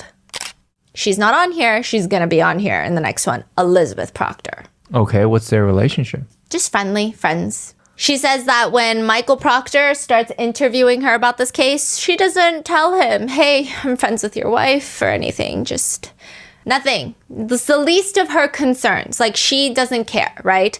And she really doesn't, because the defense have other things that they're harping on her about. Another strange thing is that Caitlin's mom, Nicole, testified previously before the grand jury that Caitlin left the Albert residence at around 12 midnight. She was one of the first people to leave. And now she's testifying that Caitlin was the very last person to leave. Same thing with Brian. The story changes. It's weird. To which the defense asks Brian Albert, were you trying to cover for Caitlin so your daughter would not be wrapped up in this investigation? Because if she left early, it's likely there would be some time overlap to when Karen's vehicle is outside. Or something. I don't follow. If she left around 12, she would have seen more outside. She would have to go outside. Karen's car is outside. There's another car that's outside. It might be just a little bit trickier. They're saying that it's easier story-wise for her to leave later. Yes. So she stays in the house. She never looks outside the window. She doesn't see Karen's car pull up. She sees nothing. She hears nothing. And then by the time she leaves, she doesn't look at the front lawn and she just leaves. Okay. But I mean, regardless, just the changing of the story, what's going on? Netizens are like, it's not even the time change that's weird. Netizens believe that Caitlin Albert had every intention to sleep over at her parents' house. That's why Tristan goes home from the waterfall. And she's like, I'm just going to sleep over at my parents' house. And then something happens. So now she's like, okay, you got to come pick me up because I can't be here when the cops get here tomorrow or whenever they get here. That's the allegation, that's the theory, that's the suspicion. There are also speculations that she left the house that night with Chloe. That's why there's no barking, maybe? And Jen McCabe says she didn't see Chloe. That's true. You can easily hear a dog barking in the house. Easily. So where did Chloe go? Oh my God. And why would they not want Chloe there? Right. It doesn't make sense that Tristan Morris would just come pick her up. So he is also brought to the stand. And he is bizarrely hostile during the cross-examination. The defense attorney is just trying to ask him, were you at 34 Fairview Road in Canton at 1:45 in the morning on January 29th, 2022? I don't remember the time. Was it wildly different than 1:45 in the morning, or was it somewhat close to that? I'm not going to make up a time. I don't remember. Was it 9 p.m. on the 28th? I don't remember times. So if I asked you if you were there to pick up Caitlin on 9 p.m. on January 28th, you couldn't say if that's true or false. No, because I'm not making up a time. What time were you at the waterfall? I don't remember. Were you at the waterfall? Yes, I was. What time did you leave the waterfall? I don't remember. Would you leave at 5 p.m.? I don't remember. Could it have been 5 in the morning? Could have been 5 in the morning. I don't know. I feel like he has a relatively easy testimony. Like, in the eyes of the jurors, I don't think... That's right, Stephanie. Stephanie, I like it when you interrogate him. You interrogate him. I don't remember. That's right, Stephanie. Get on him, baby. Get on him. That's my buddy right there, man. I met her. Here we go, man. I don't remember. Were you at the waterfall? Yes, I was. What time did you leave the waterfall? I don't remember. Would you leave at 5 p.m.? I don't remember. Could it have been 5 in the morning? Could have been 5 in the morning. I don't know. I feel like he has a relatively easy testimony. Like, in the eyes of the jurors, I don't think anyone really cares about this guy. All you did is pick up your girlfriend. Just tell us if there's a dog in the car. Tell us why you picked up your girlfriend. That's it. And get out of here. Maybe. But he He's getting very defensive. He doesn't remember anything at all. He doesn't want to put himself at the time if there was something going on outside or not. Yeah. He will respond, I don't remember, before the question is done being asked. I didn't say anything. I don't remember a time. No, I understand. So I'm not going to make up a time. Hold on. Only one person can speak at a time. And there were no obstructions between you and the front lawn blocking your view, correct? I wouldn't be staring at her grass. So no. I didn't ask you where you were staring. I was just asking if there were any obstructions. Okay, yeah. And the answer to that question is? No. Later during redirect, Tristan is asked why he went back to get Caitlin if it wasn't part of the plan. Caitlin told him that she doesn't want to get snowed in at her parents' house.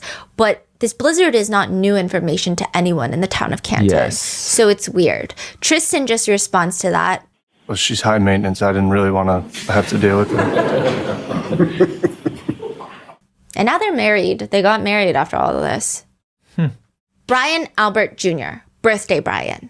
He sits down on the witness stand. Netizens do point out that he has very distinctive facial hair, but that is neither here nor there. He joined his father in wearing the defendant attire to the witness stand, collared shirt, sweater. But this biggest part about his testimony that's alarming is that the very first time that birthday Brian, despite being in the house that night and all morning, while John's body is found outside in the front lawn, the first time law enforcement officers talk to him, interview him, is 18 months after John's death. A whole new calendar year. It's in 2023, and that is done by Proctor. And birthday Brian has a lawyer present, and the interview is actually done at birthday Brian's family attorney's office.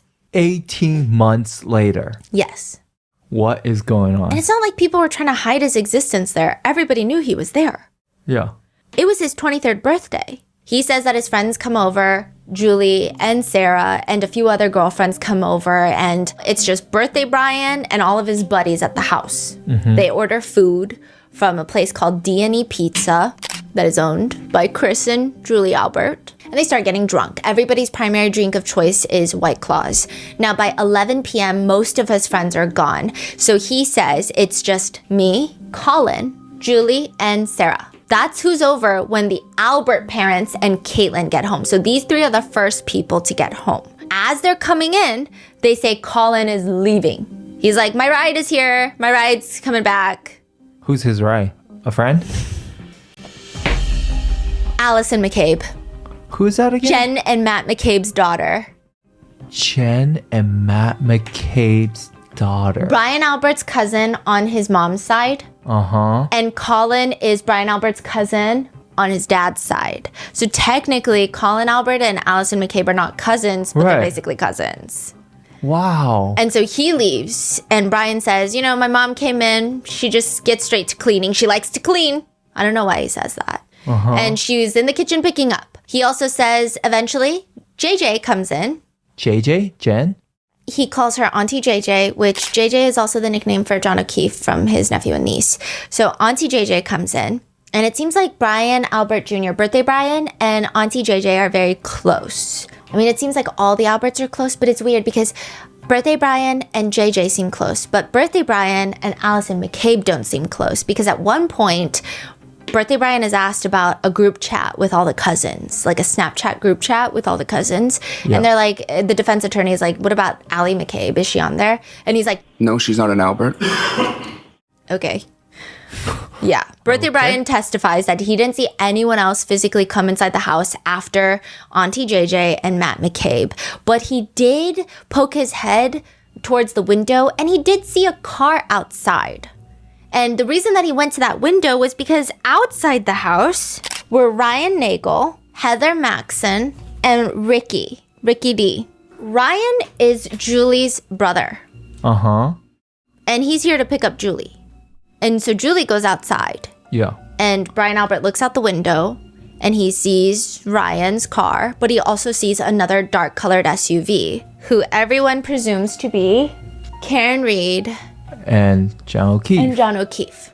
Birthday Brian says he looks out the window twice, sees the dark SUV pull up, and eventually keeps pulling up towards the flagpole, which is on the very right side of the property. He doesn't see anything strange. He doesn't hear screaming. He doesn't hear the sound of screeching tires, a collision. He doesn't see a man in the snow on the lawn. But he does at one point see tire tracks in the snow. He's looking past the lawn now, and he can see tire tracks. And Jen McCabe later testifies that she also saw tire tracks, but nobody sees a 210-pound, 6'1" man in the lawn. Yeah, that makes no sense.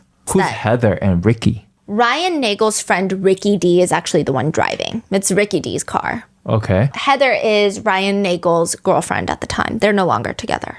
Okay, so there's three people in the car. Yeah. Okay. Brian says, as for inside the house, he didn't see anyone come in.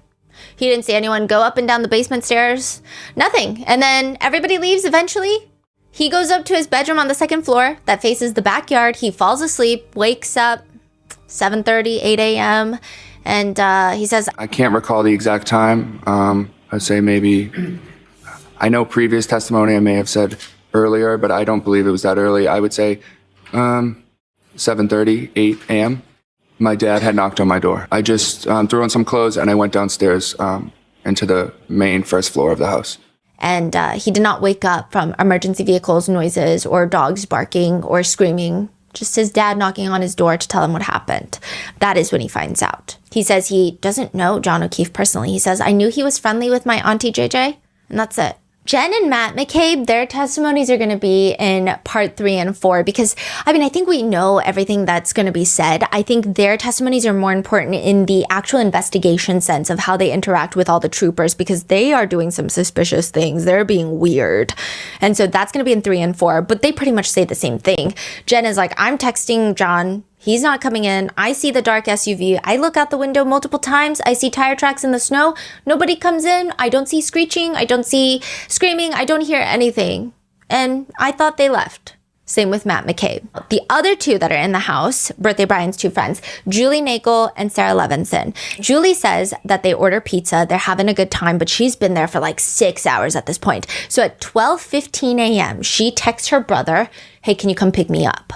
Side note, Julie says she has no idea how long it took from that text message to be sent for him to drive up outside. He comes outside with his two friends, Ricky and Heather, and he texts Julie, hey, I'm outside. Mm-hmm. Now, instead of announcing to the group that her brother is outside and she will be going home now and retiring for the night, instead of that, she's like, wait, my brother's outside. I kind of don't want to leave all of a sudden. Jen and Matt McCabe are like, we'll drive you home. So she goes out into the snow. And I guess with no intention of leaving, she walks up to the pickup truck. She asks her brother and his friends, do you guys want to come inside? We're drinking and having fun. Brother is like, no, I absolutely do not. I want to go home. Do you want to go or not? She's like, no, I'm going to catch a ride with the McCabes instead. So she goes back inside the house. And this whole thing is so confusing because on one hand, she says that the McCabes offered her a ride. On the other hand, she's like, well, when I went out there to talk to my brother, I didn't know that I was going to get a ride from the McCabes. It's just confusing. But a big part of her testimony is Julie states that she sees a dark colored SUV outside the house, potentially Karen's car. But she states that she doesn't notice that car when she goes outside to talk to her brother. She thinks that the car pulled up near the end of her conversation with her brother. Okay. And then once she gets back inside, she looks out the window and that's when she notices, hey, there's a car out there. But she doesn't mention anything. She just takes a note of it. And later when she looks outside the window, it's pulled up near the flagpole. And she's asked, when it was pulling up, Miss Nagel, it wasn't going like 50 miles per hour, correct? I mean, I didn't have a radar gun on me, but no. Ryan Nagel then testifies. And this is during the first trial. He says that he was at a restaurant called the Hillside. And he gets a text message from his sister. And he's there with Ricky and Heather. He decides that they're going to pick up Julie after they're done eating. Ryan is like, I don't know how long I was there. Probably for another 40 minutes because Julie never said she was in a rush. So it's just like, can you pick me up on your way home? They stay for another 40 minutes before finally leaving for the Albert residence, which is about a 7-minute drive. And as they're pulling onto the street of Fairview Road, they notice another dark colored SUV. And Ricky, the driver, he lets them pass. They're at like an intersection and he's like, okay, you go first. Mm-hmm. That car is Karen Reed and John O'Keefe. Mm-hmm. And they park right in front of 34 Fairview. And Ryan, Ricky, and Heather park behind them. So flagpole is on the right side, driveway is on the left side, mailbox is left side, front door is kind of center. Mm. They're saying that they're parked kind of blocking the driveway, maybe towards the mailbox. This SUV is probably past the front door, but nowhere near the flagpole. Got it. So just kind of smack dab in the middle. Ryan testifies that he never sees anyone get out of the SUV while he's there. Now, side note, there are random inconsistencies between Julie and Ryan Nagel's testimonies. I don't know if they're of importance, but just to put it out there, Julie is firm that when she walked out the front door and walked down the walkway to see her brother, he's saying she came out the side door. She's like, no, I came out the front door. I would say the side door next to the garage. I went out through the front door. She claims he rolled down the window to talk to her. He's like, no, I opened the passenger seat door. He rolled down his window. I opened my passenger door, that was it. Because it's a truck. So in order for her to get into the back seat, I have to open the passenger front door. It's like one of those doors that you got to open both. You know those trucks? Yeah. Mm-hmm. No, but the biggest problem in their testimonies is Julie states that the dark colored SUV is not there when she goes out to talk to her brother. Ryan Nagel says that dark colored SUV got there before we got there and we passed it on our way out. Well, it was like the SUV wasn't there when my brother was there. It was like before. Like when I was inside, I noticed it. It's very confusing. Now she's saying like it was there before she went outside.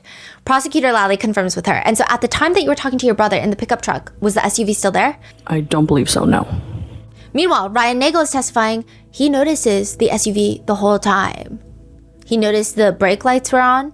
Nothing was wrong with the tail light. He didn't see anybody get out of the SUV. It was kind of inching forward. It wasn't driving weirdly. It just looked like it was inching forward, and that's it.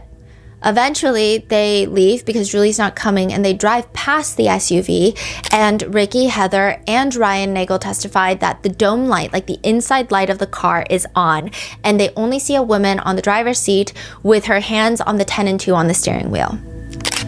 No man? No man. What? So are you saying that that's the moment they feel like John O'Keefe already left the car? The defense tries to infer that John O'Keefe probably already went inside and these three were just not really focusing on the SUV.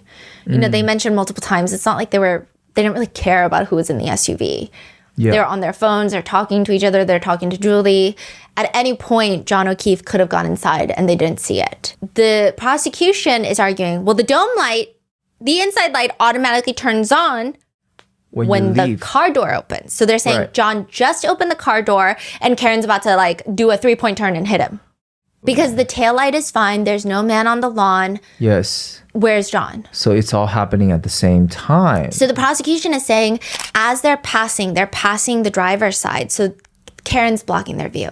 They can't see that John just got out. The defense is kind of inferring what kind of crazy coincidence is that? It would make more sense that John O'Keefe is inside the house and Karen is just waiting for him. And she's getting agitated. Because also the prosecution theory is that they were fighting and then she ran him over. But all three of them testified there was no screaming, there was no yelling they heard. If he's leaving as they're fighting, I would imagine that she's screaming. So based on the fact that they don't see a broken taillight, they don't see anybody on the front lawn, and they don't see John inside the car, it's either he is right outside the car or he is inside the house. Those are really the only two options. But the biggest question that never gets answered is Julie Nagel wanted to go home at 12:15 a.m. She has been there since 6 p.m. for over 6 hours now. She's ready to go home. Her brother's almost here. All of a sudden, she changes her mind and decides that she's going to stay 2 more hours with Jen McCabe. And it almost seems like Jen McCabe and Matt McCabe want them to stay. There's almost a little bit of convincing of like, oh my gosh, well, it just passed midnight. It's now Brian's birthday. It wasn't yesterday. It's Brian's birthday now. Why don't you get your brother to come in? Now, this is a crazy, risky theory that netizens have. But some netizens theorize that all the senior Alberts needed them here because they're the best alibi. Otherwise, it's just a bunch of family members. And that's not going to look good. So the theory is something happened in the basement. But Julie had no idea? The theory is that John came around back into the basement entrance for some reason. Maybe someone came out through the back and was like, hey, come in this way.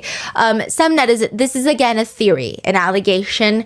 We could all just have vivid imaginations that have really just no connection to truth or reality. We could be completely delusional. But some netizens believe that he came around back to the basement, walked down the steps, entered the basement where Brian, ATF Brian and Brian Albert, and perhaps even Colin. Some people put Colin there, some people don't. It really depends who you are and what theory you go with. They're in the basement. A fight breaks out. He passes away relatively quickly because it's a very fatal head wound where he becomes immediately incapacitated. So there's not a lot of noise. There's not a lot of screaming. Maybe there's some barking from Chloe. Maybe, maybe not. They're kind of all drunk. They're on the first floor. Mm-hmm. And Jen McCabe, Nicole Albert is like, well, why don't you guys stay? They're kind of mediating. Mm-hmm. I don't know why they would say that nobody was in the basement, though. Everybody was hanging out in the main floor. Oh, is that what they said? Yes, so that's the part that gets me. However, this girl, Julie Nagel, I don't see her as a very reliable witness. Why is that?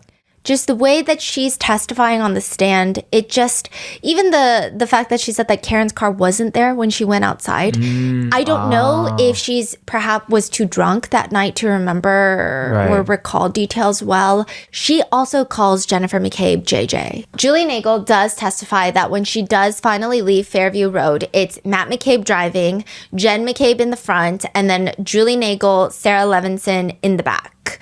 And she says that as they're leaving, she looks out the window and she's like furthest away from the Albert house. So she's right behind the driver's side, which means Jen in the passenger side and Sarah Levinson next to Julie are going to be closest to the Albert residence. She looks through the window and she sees what she calls a, quote, black blob on the lawn near the flagpole.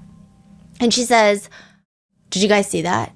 That's crazy. And the prosecutors are asking her, no, the defense is also asking her, can you see how big the blob was?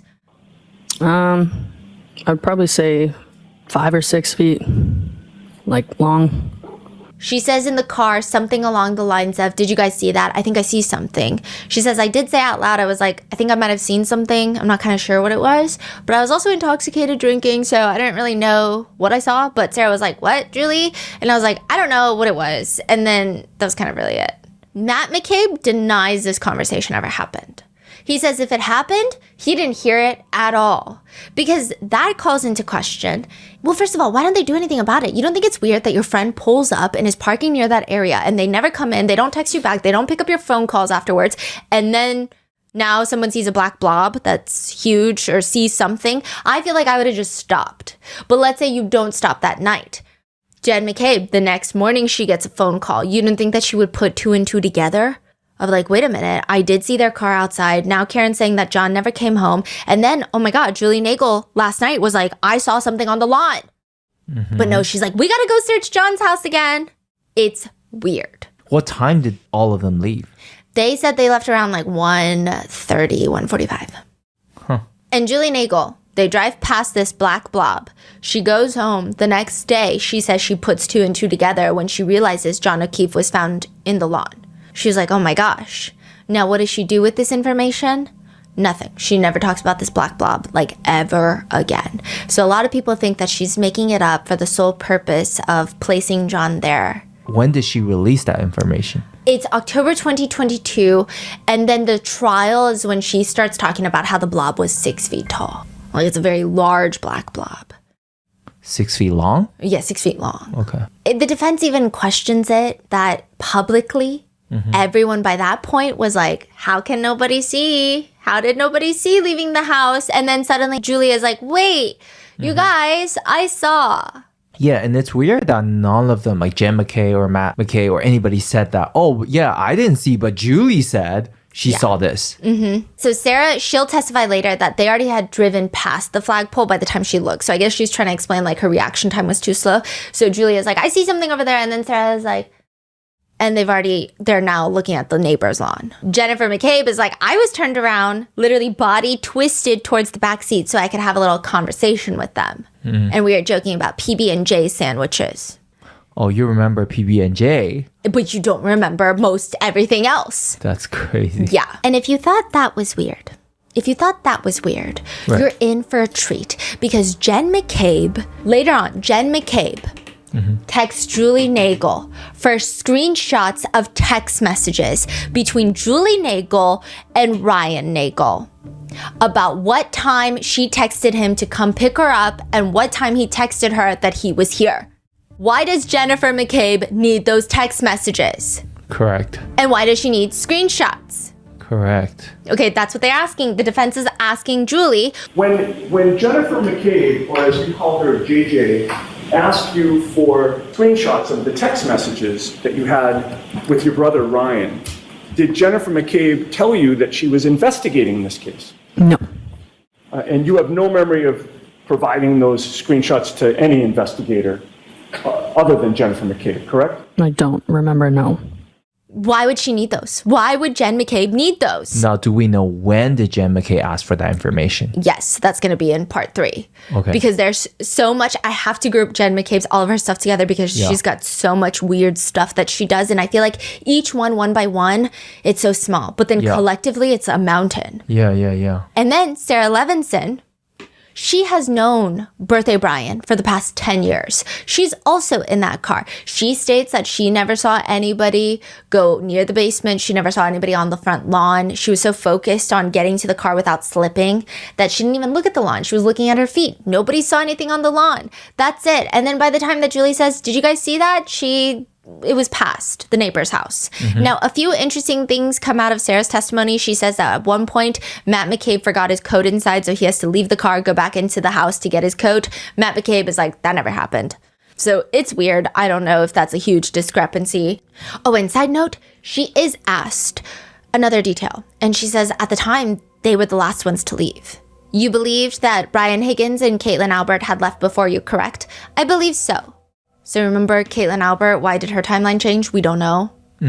But Sarah's like, I'm pretty sure we left after her.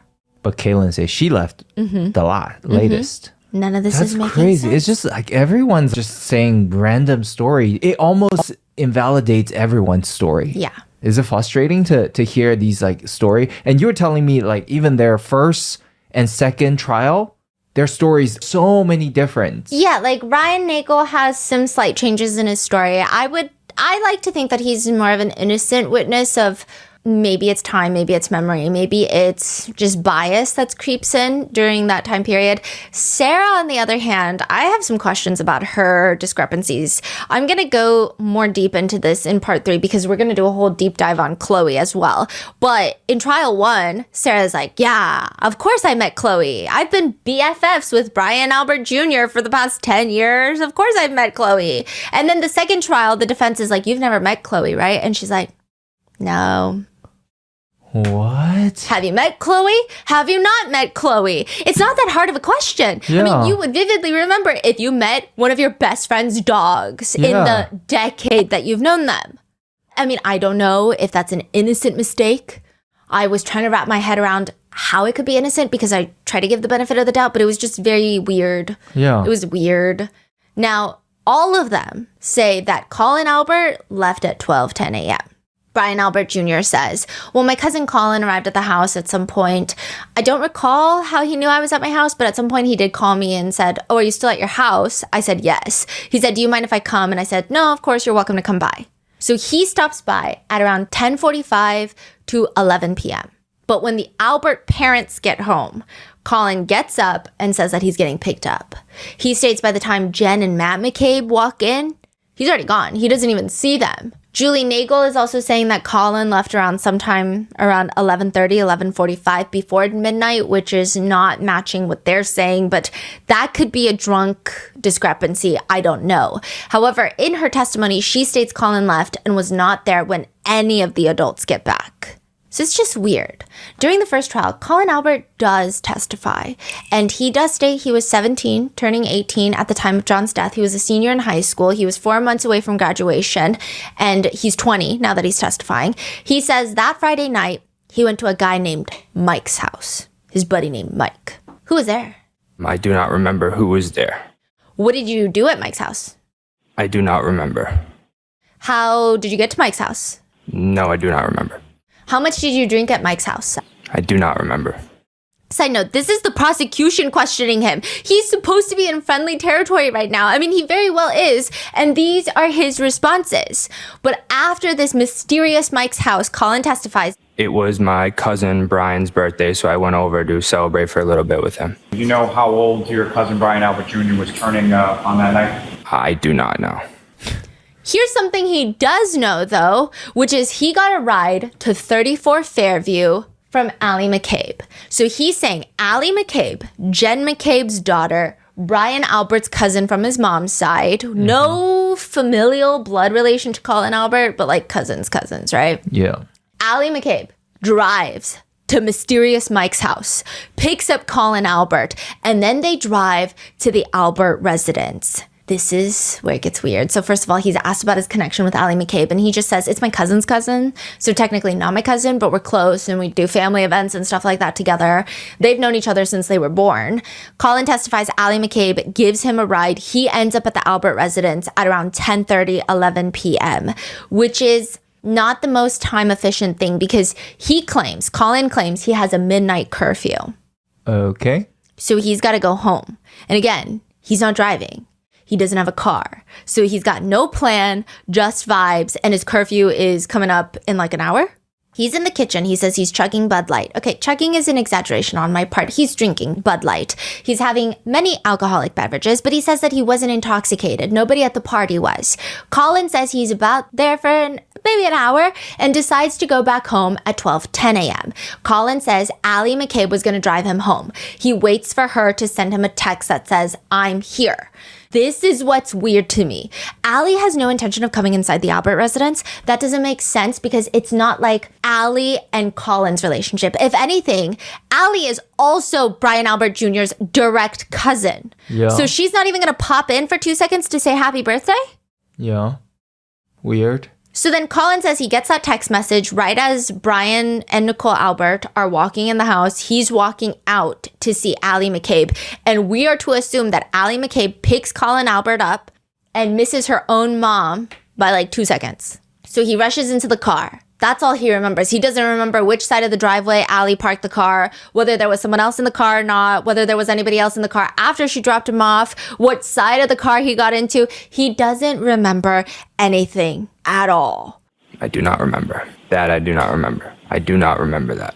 I do not remember that either. I get it. Sometimes these memories mean nothing because like, let's say 2 years down the road, I say, hey, what did you do 2 years ago on this random cousin's birthday? You're not going to remember. Yeah. But if the next day something very eventful happens, you're going to hindsight and memorize everything. So if it's your cousin's birthday and the next day a traumatic incident happens, you're going to replay all the events of yesterday and it's going to be singed into your memory forever. Colin says he gets dropped off, walks into the bedroom, tells his parents that he loves them, good night. That's kind of what he's expected to do at around 12:30 now, 12:15-ish. And then he goes to his room and he falls asleep. That's it. While he was at 34 Fairview, he didn't witness anything strange, abnormal, nothing. I mean, he really only saw everyone hanging out. That was it. He didn't run into anybody else. Nothing of importance comes out of this. But why did everyone forgot to mention your name then? Exactly. That is how annoying he is during the direct examination. It's time for his cross, where he forgets just about everything minus his name. When he is asked about how he prepared for the trial with anyone, he says, nobody. Then he later is like, oh yeah, with the prosecutor. And he's asked, so why did you say with nobody? Remember my very first question this morning? I said, have you spoken to anybody in order to prepare for your testimony? And you said no. Yeah. Okay, so that's not true. Okay. Yes. It's not okay. It's yes or no. Yes. Okay. I mean, it's to be expected that you prep. Why did you say no? He's like, well, I don't even remember what we talked about in that session, even though it was 1 month prior to the testimony. He doesn't remember what questions he practiced with Ali. He doesn't remember the questions he gave Ali. Nothing. And there is this unhinged moment where defense attorney Jackson is like, obviously, you've been thinking about this case quite a bit, haven't you? Yeah. Over the last 2.5 years. No. How long have you been thinking about this? Since people started writing about me on the internet. How about since you were at a house where an individual ended up dead on the lawn the next morning, did that prompt you to start thinking about this? No. Not so much, huh? Nope. You watched any coverage on this case online? Nope. No social media? No, I don't have social media. Lie. Okay, literally a lie. He's on Snapchat. No news coverage? Nope. So literally, according to you, you know zero about the media coverage concerning this case, Commonwealth versus Karen Reed. Correct. Did he not just say that he only started caring about this case once people online started talking about him? The defense continues to ask him very simple questions, such as, did you talk to Allie before her testimony? No. When was the last time you talked to Allie before she testified? I don't remember. Give me an idea. She's one of your best friends a week ago, a day ago, a month ago. I don't remember. Could it have been a year ago? I do not remember. Could it have been 5 years ago? No. Okay, so it was more recently than 5 years ago that you spoke to Allie McCabe. I don't remember. So you have no independent recollection as you sit here the last time you talked to one of your best friends and your cousin about any subject? No, I don't remember. Were you ever told in preparation for your testimony, if you start to get stumped or nervous, just say, I don't remember? Nope. Nobody ever told you that? Mm-mm. No. No, sorry. So nobody ever informed you that you might get nervous on the witness stand. There might be tough questions. Bullshit.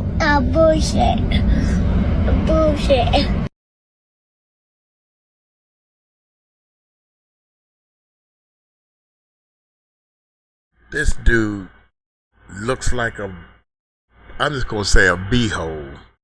He talks like a beehole. He's presenting himself. This is the guy with the knuckles all tore up. Dude, you just you are you are. That's all I gotta say, man. Easiest way to get out of them is just say, yeah, I don't recall. No. So you just don't recall because your memory is that bad. Your testimony is you were not instructed to say, I don't remember. You literally just don't remember. Correct. It's an issue with your memory, not an instruction that you received. Correct. Right. But you do remember 2.5 years ago, you left 34 Fairview at 12:10 a.m., correct? Down to the minute. Correct. Got it.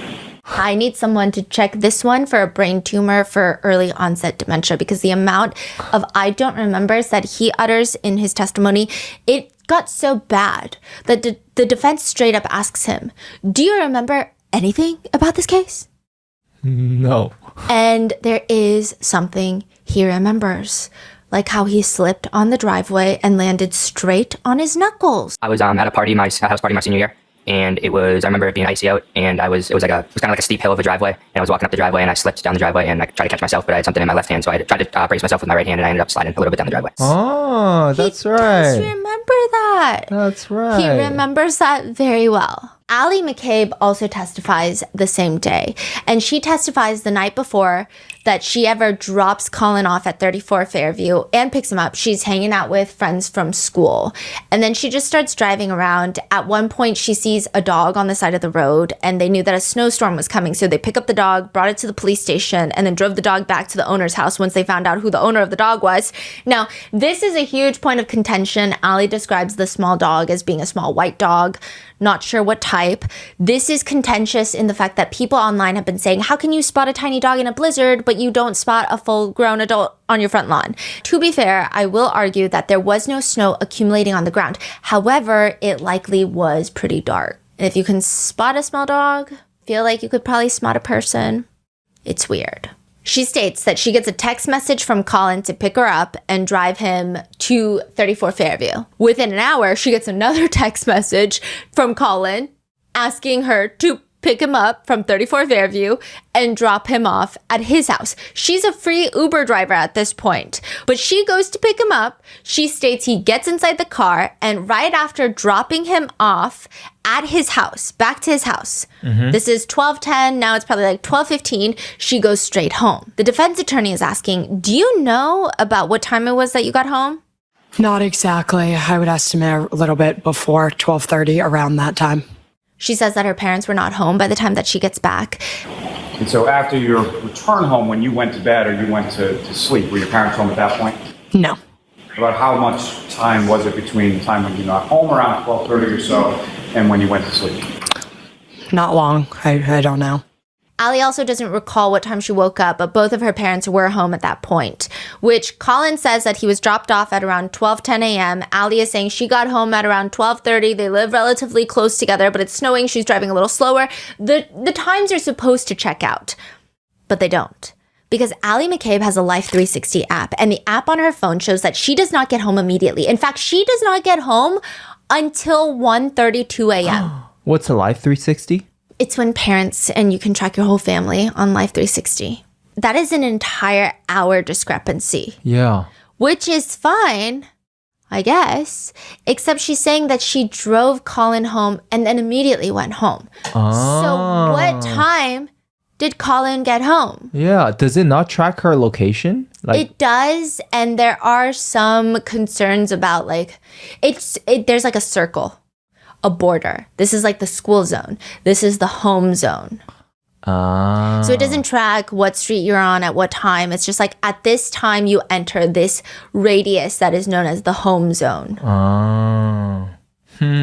What's interesting though is Colin Albert and Allison McCabe, they say, well, we actually have proof of the time. Live 360, don't trust it. Yeah. We have text message proof of Colin texting Allie, can you pick me up? Allie texting him, I'm here. Yeah. And that's around 12:10. And she gives these screenshots over to the investigators. And they're entered into evidence. I mean, this wasn't entered into evidence for a really long time. And she's asked by the defense, why didn't you turn this in immediately? And she says, No, it wouldn't have been relevant at that time, I believe, because Colin was not at the house and wasn't introduced as being there until later. Okay. Wow.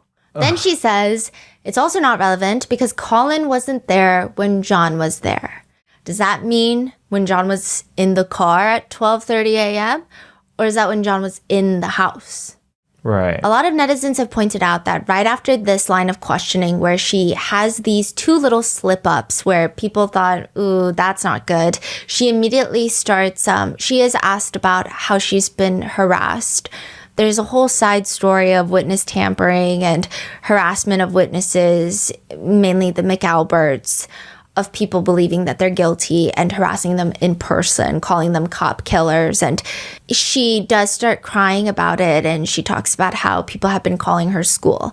Half the netizens think that this is a very genuine response of a young girl who probably didn't want to be involved in any of this, and it seems like she's roped into it through her mom, Jen McCabe. If there's anything to even be roped into, these are all theories, these are all conspiracies. The other half of netizens think that she is crying not because of the harassment, but because this comes right after the line of questioning where she slips up twice. Now, did she explain why her app showing that she got home at 1:30? She's like, well, that's not accurate. Okay. Eventually, Colin hands over the thread of text messages between Allie and Colin, and that shows Allie texting him that she's here to pick him up. He's responding, coming. Okay, so the date at the top, it says January 28th, 2022, 11:54 p.m. The date looks a little weird. It's January 28, 2022, at 11:54 p.m. A lot of iPhone users are like, what's the second comma doing there? We don't know what that second comma is. That's a weird second comma. There's a text from Colin to Allie that reads, you can come get me now, if easier. She responds, okay, I'm driving people home now. Word, get me after. KK. Then at 12:10 a.m., Allie arrives outside the Albert residence, allegedly, and texts here. Colin responds, okay, which is reasonable evidence that she did indeed pick him up at the time that they're saying, except what's submitted into evidence is just a screenshot. These are not the original text messages. There's no metadata. These are screenshots. Yeah. Anybody over the age of like 6 years old could probably forge a text message in this day and age. Yeah. First of all, it's not that hard to change the date on your phone and text yourself all sorts of nonsense to make it look like something happened at a given date when it really did not happen at that given date. The defense even points to this in their line of questioning because they say, well, that's weird because you have these text messages between you two from January 28th, 2022 and January 29th. And then you guys don't text until February 20th, 2022. So the theory amongst a lot of netizens is that they went, deleted all their messages from January 29th to February 20th. So today is February 20th, 2022. They're like, we gotta forge some messages. Allegedly, this is the conspiracy. We have to forge some messages. But we've been texting for a month. We gotta delete all these messages. Then we have to go enter the time, manually change the time on our phone, and start texting as if it's January 28th, January 29th of 2022. And then once we do that, we change the date back to the original date, February 20th, 2022, and then we can start texting like normal again. But if you keep the date If you change the date and you already have text messages from that date, it could not work. Yeah. So they don't text for nearly a month after the incident, not a single text. People believe that they were texting. It doesn't make sense. They're both arguing that, well, we kind of switched between platforms, so we just moved over to Snapchat. And the defense is like, oh, Snapchat, the place that automatically deletes messages. Oh my God. Colin is like, well, I don't know if my settings are like that. And they're like, well, do you have your phone? Are your settings like that? He's like, well, I don't remember. Others say, this is the guy that fell on his knuckles. If I ever fall, I want to brace myself. I want to support myself. I don't want to say, oh, you know what? Let me fall on these not these knuckles, my right hand knuckles. Come on, dude. Y'all sound that. Y'all don't understand how stupid y'all sound. That's the part that kills me. Wow. Colin is like, well, I don't know if my settings are like that. And they're like, well, do you have your phone? Are your settings like that? He's like, well, I don't remember. Others say it doesn't even look like they went through the effort of changing the date. It looks like they photoshopped the date. It just looks bizarre because in another situation, when you are texting someone at 11:58 p.m., it's going to have that date at the very top. It's going to say January 28th at 11:58 p.m. And then the minute that 12 o'clock hits, 12:01, you send a new message, there's going to be a new date header. Yeah. There's none. Is that really what happens immediately the next day? That's what everyone says? On Reddit. And I was like, I should try this. And I suddenly morphed into a 70-year-old. And I was like, I don't know how to manually set the date. That seems crazy. Maybe I will tonight. Wow. Some people also think that this is not even, it's misrepresenting the truth. Some people think that Ali McCabe picked up Colin Albert from his buddy Mike's house at 12:10.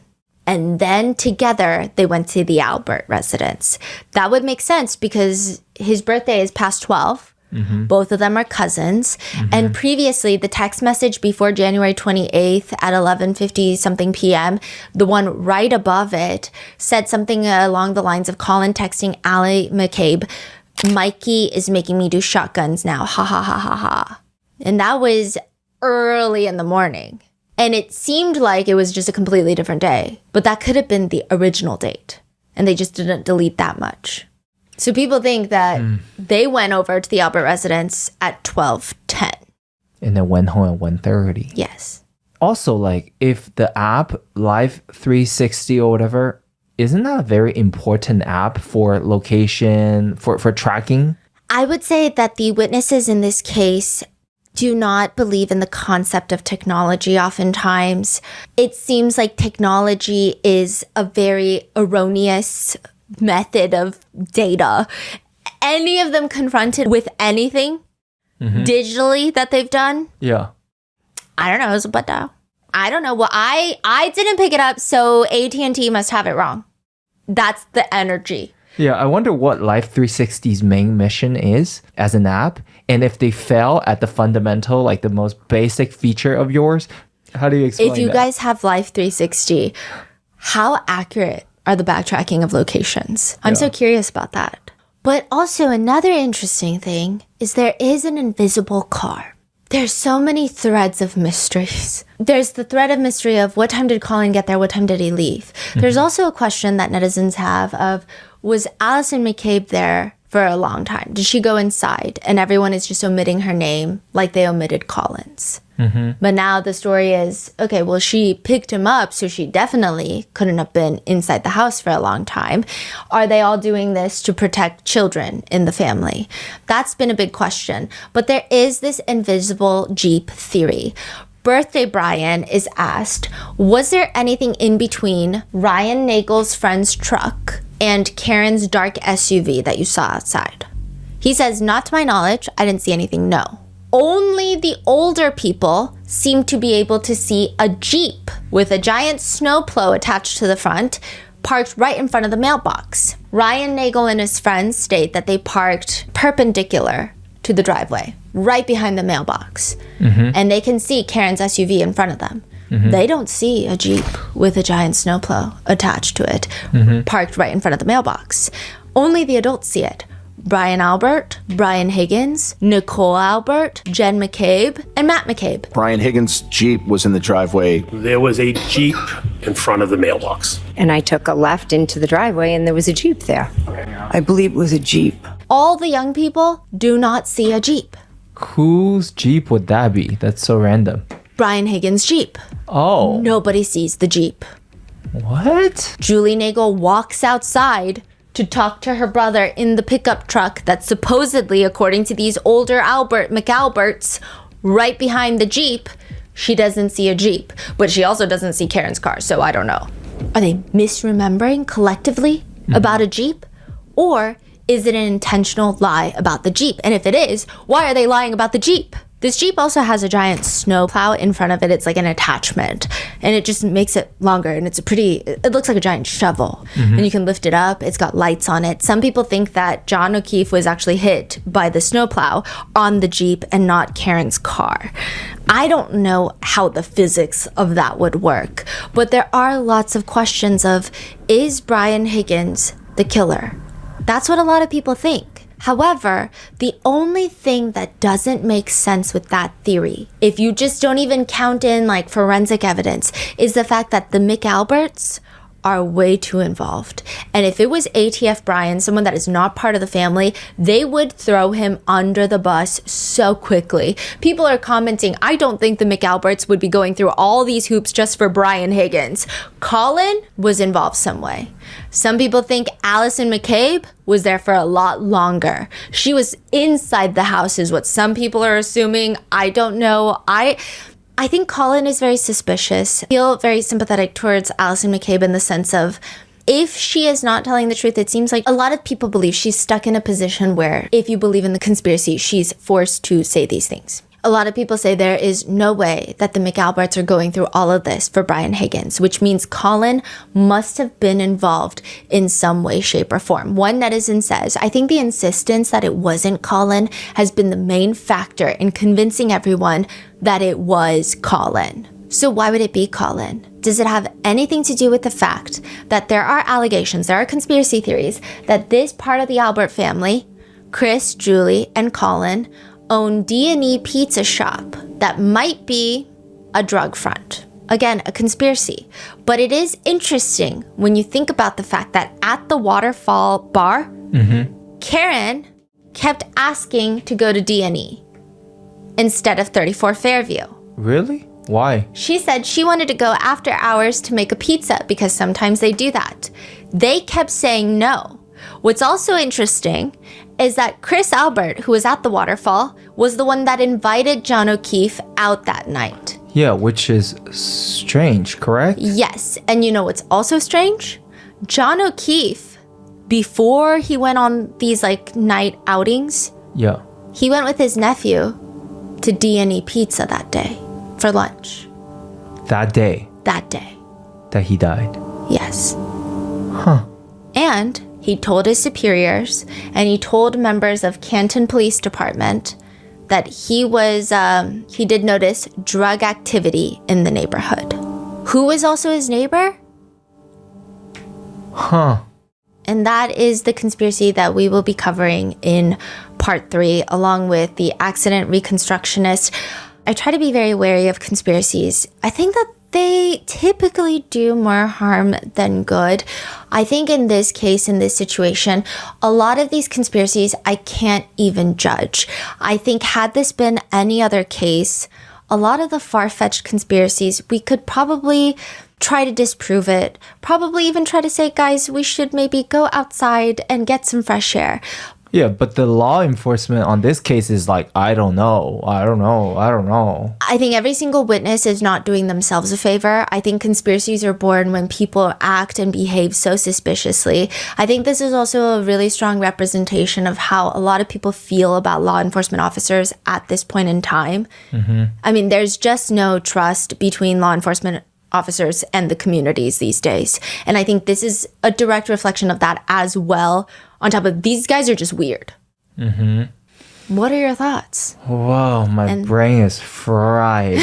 What is going on? Where I leave you with part 2. We will be back for part 3 and part 4. And if you can believe it, it gets worse. With that being said, stay safe, and I will see you in the next one. Oh my goodness, dude. Are you serious? These are police officers.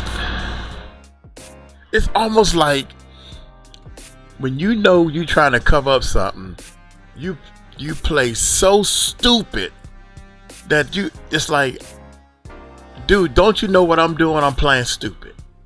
I'm playing stupid. I'm playing so stupid that your stupid tail is still asking me these stupid questions.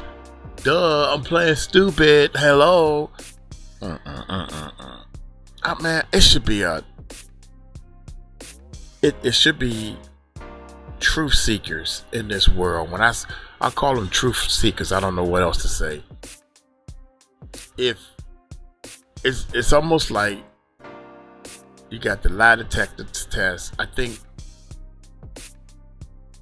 we should invest millions and millions of dollars into lie detectors and make it mandatory to hook some people up to these lie detector tests. And I think it should be about 1 million people to test these things out. Honest people. To say, well, you know what, I ain't lying. Yeah, whatever, we can cut you out. If you tell a lie and see if this thing will catch it. Man, I lied. It caught it. Well, I'm telling the truth and it's telling me I told the truth. No matter what, if you know deep inside this thing, to keep it accurate. You understand what I'm saying? So when we have to test it on somebody, it'll be a 99.9% chance that is. And we gotta go by that. We gotta go by, because this is some bull. You wasting a lot of people time. You wasting. We need a way. This is the only way that the world can move forward and be a better place to live. We need some type of way to make people hold them accountable for the lie they say out their mouth. That's it. If we can figure out any kind of way, I'm not saying I got the answer for that, but if we can figure out I do not recall. Boy, I do not recall. That way we don't need nobody saying this. Bullshit.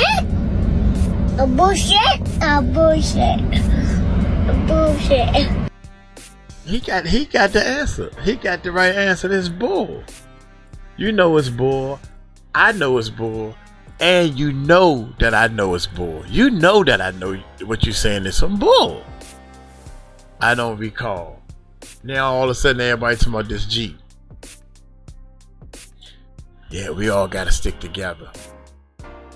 Y'all police officers, and y'all know when people pulling. They should know when people pulling the rules over their head. Look here, man. This joint has been 3.5 hours exactly. I'm gonna get on up out of here. Y'all take it light, take it slow. Y'all tell them Uncle Mike told you so. Let me know if you're an ender. Shout out to the enders piece, the double piece with the enders. Let me know if you're an ender on this one right here. Peace out.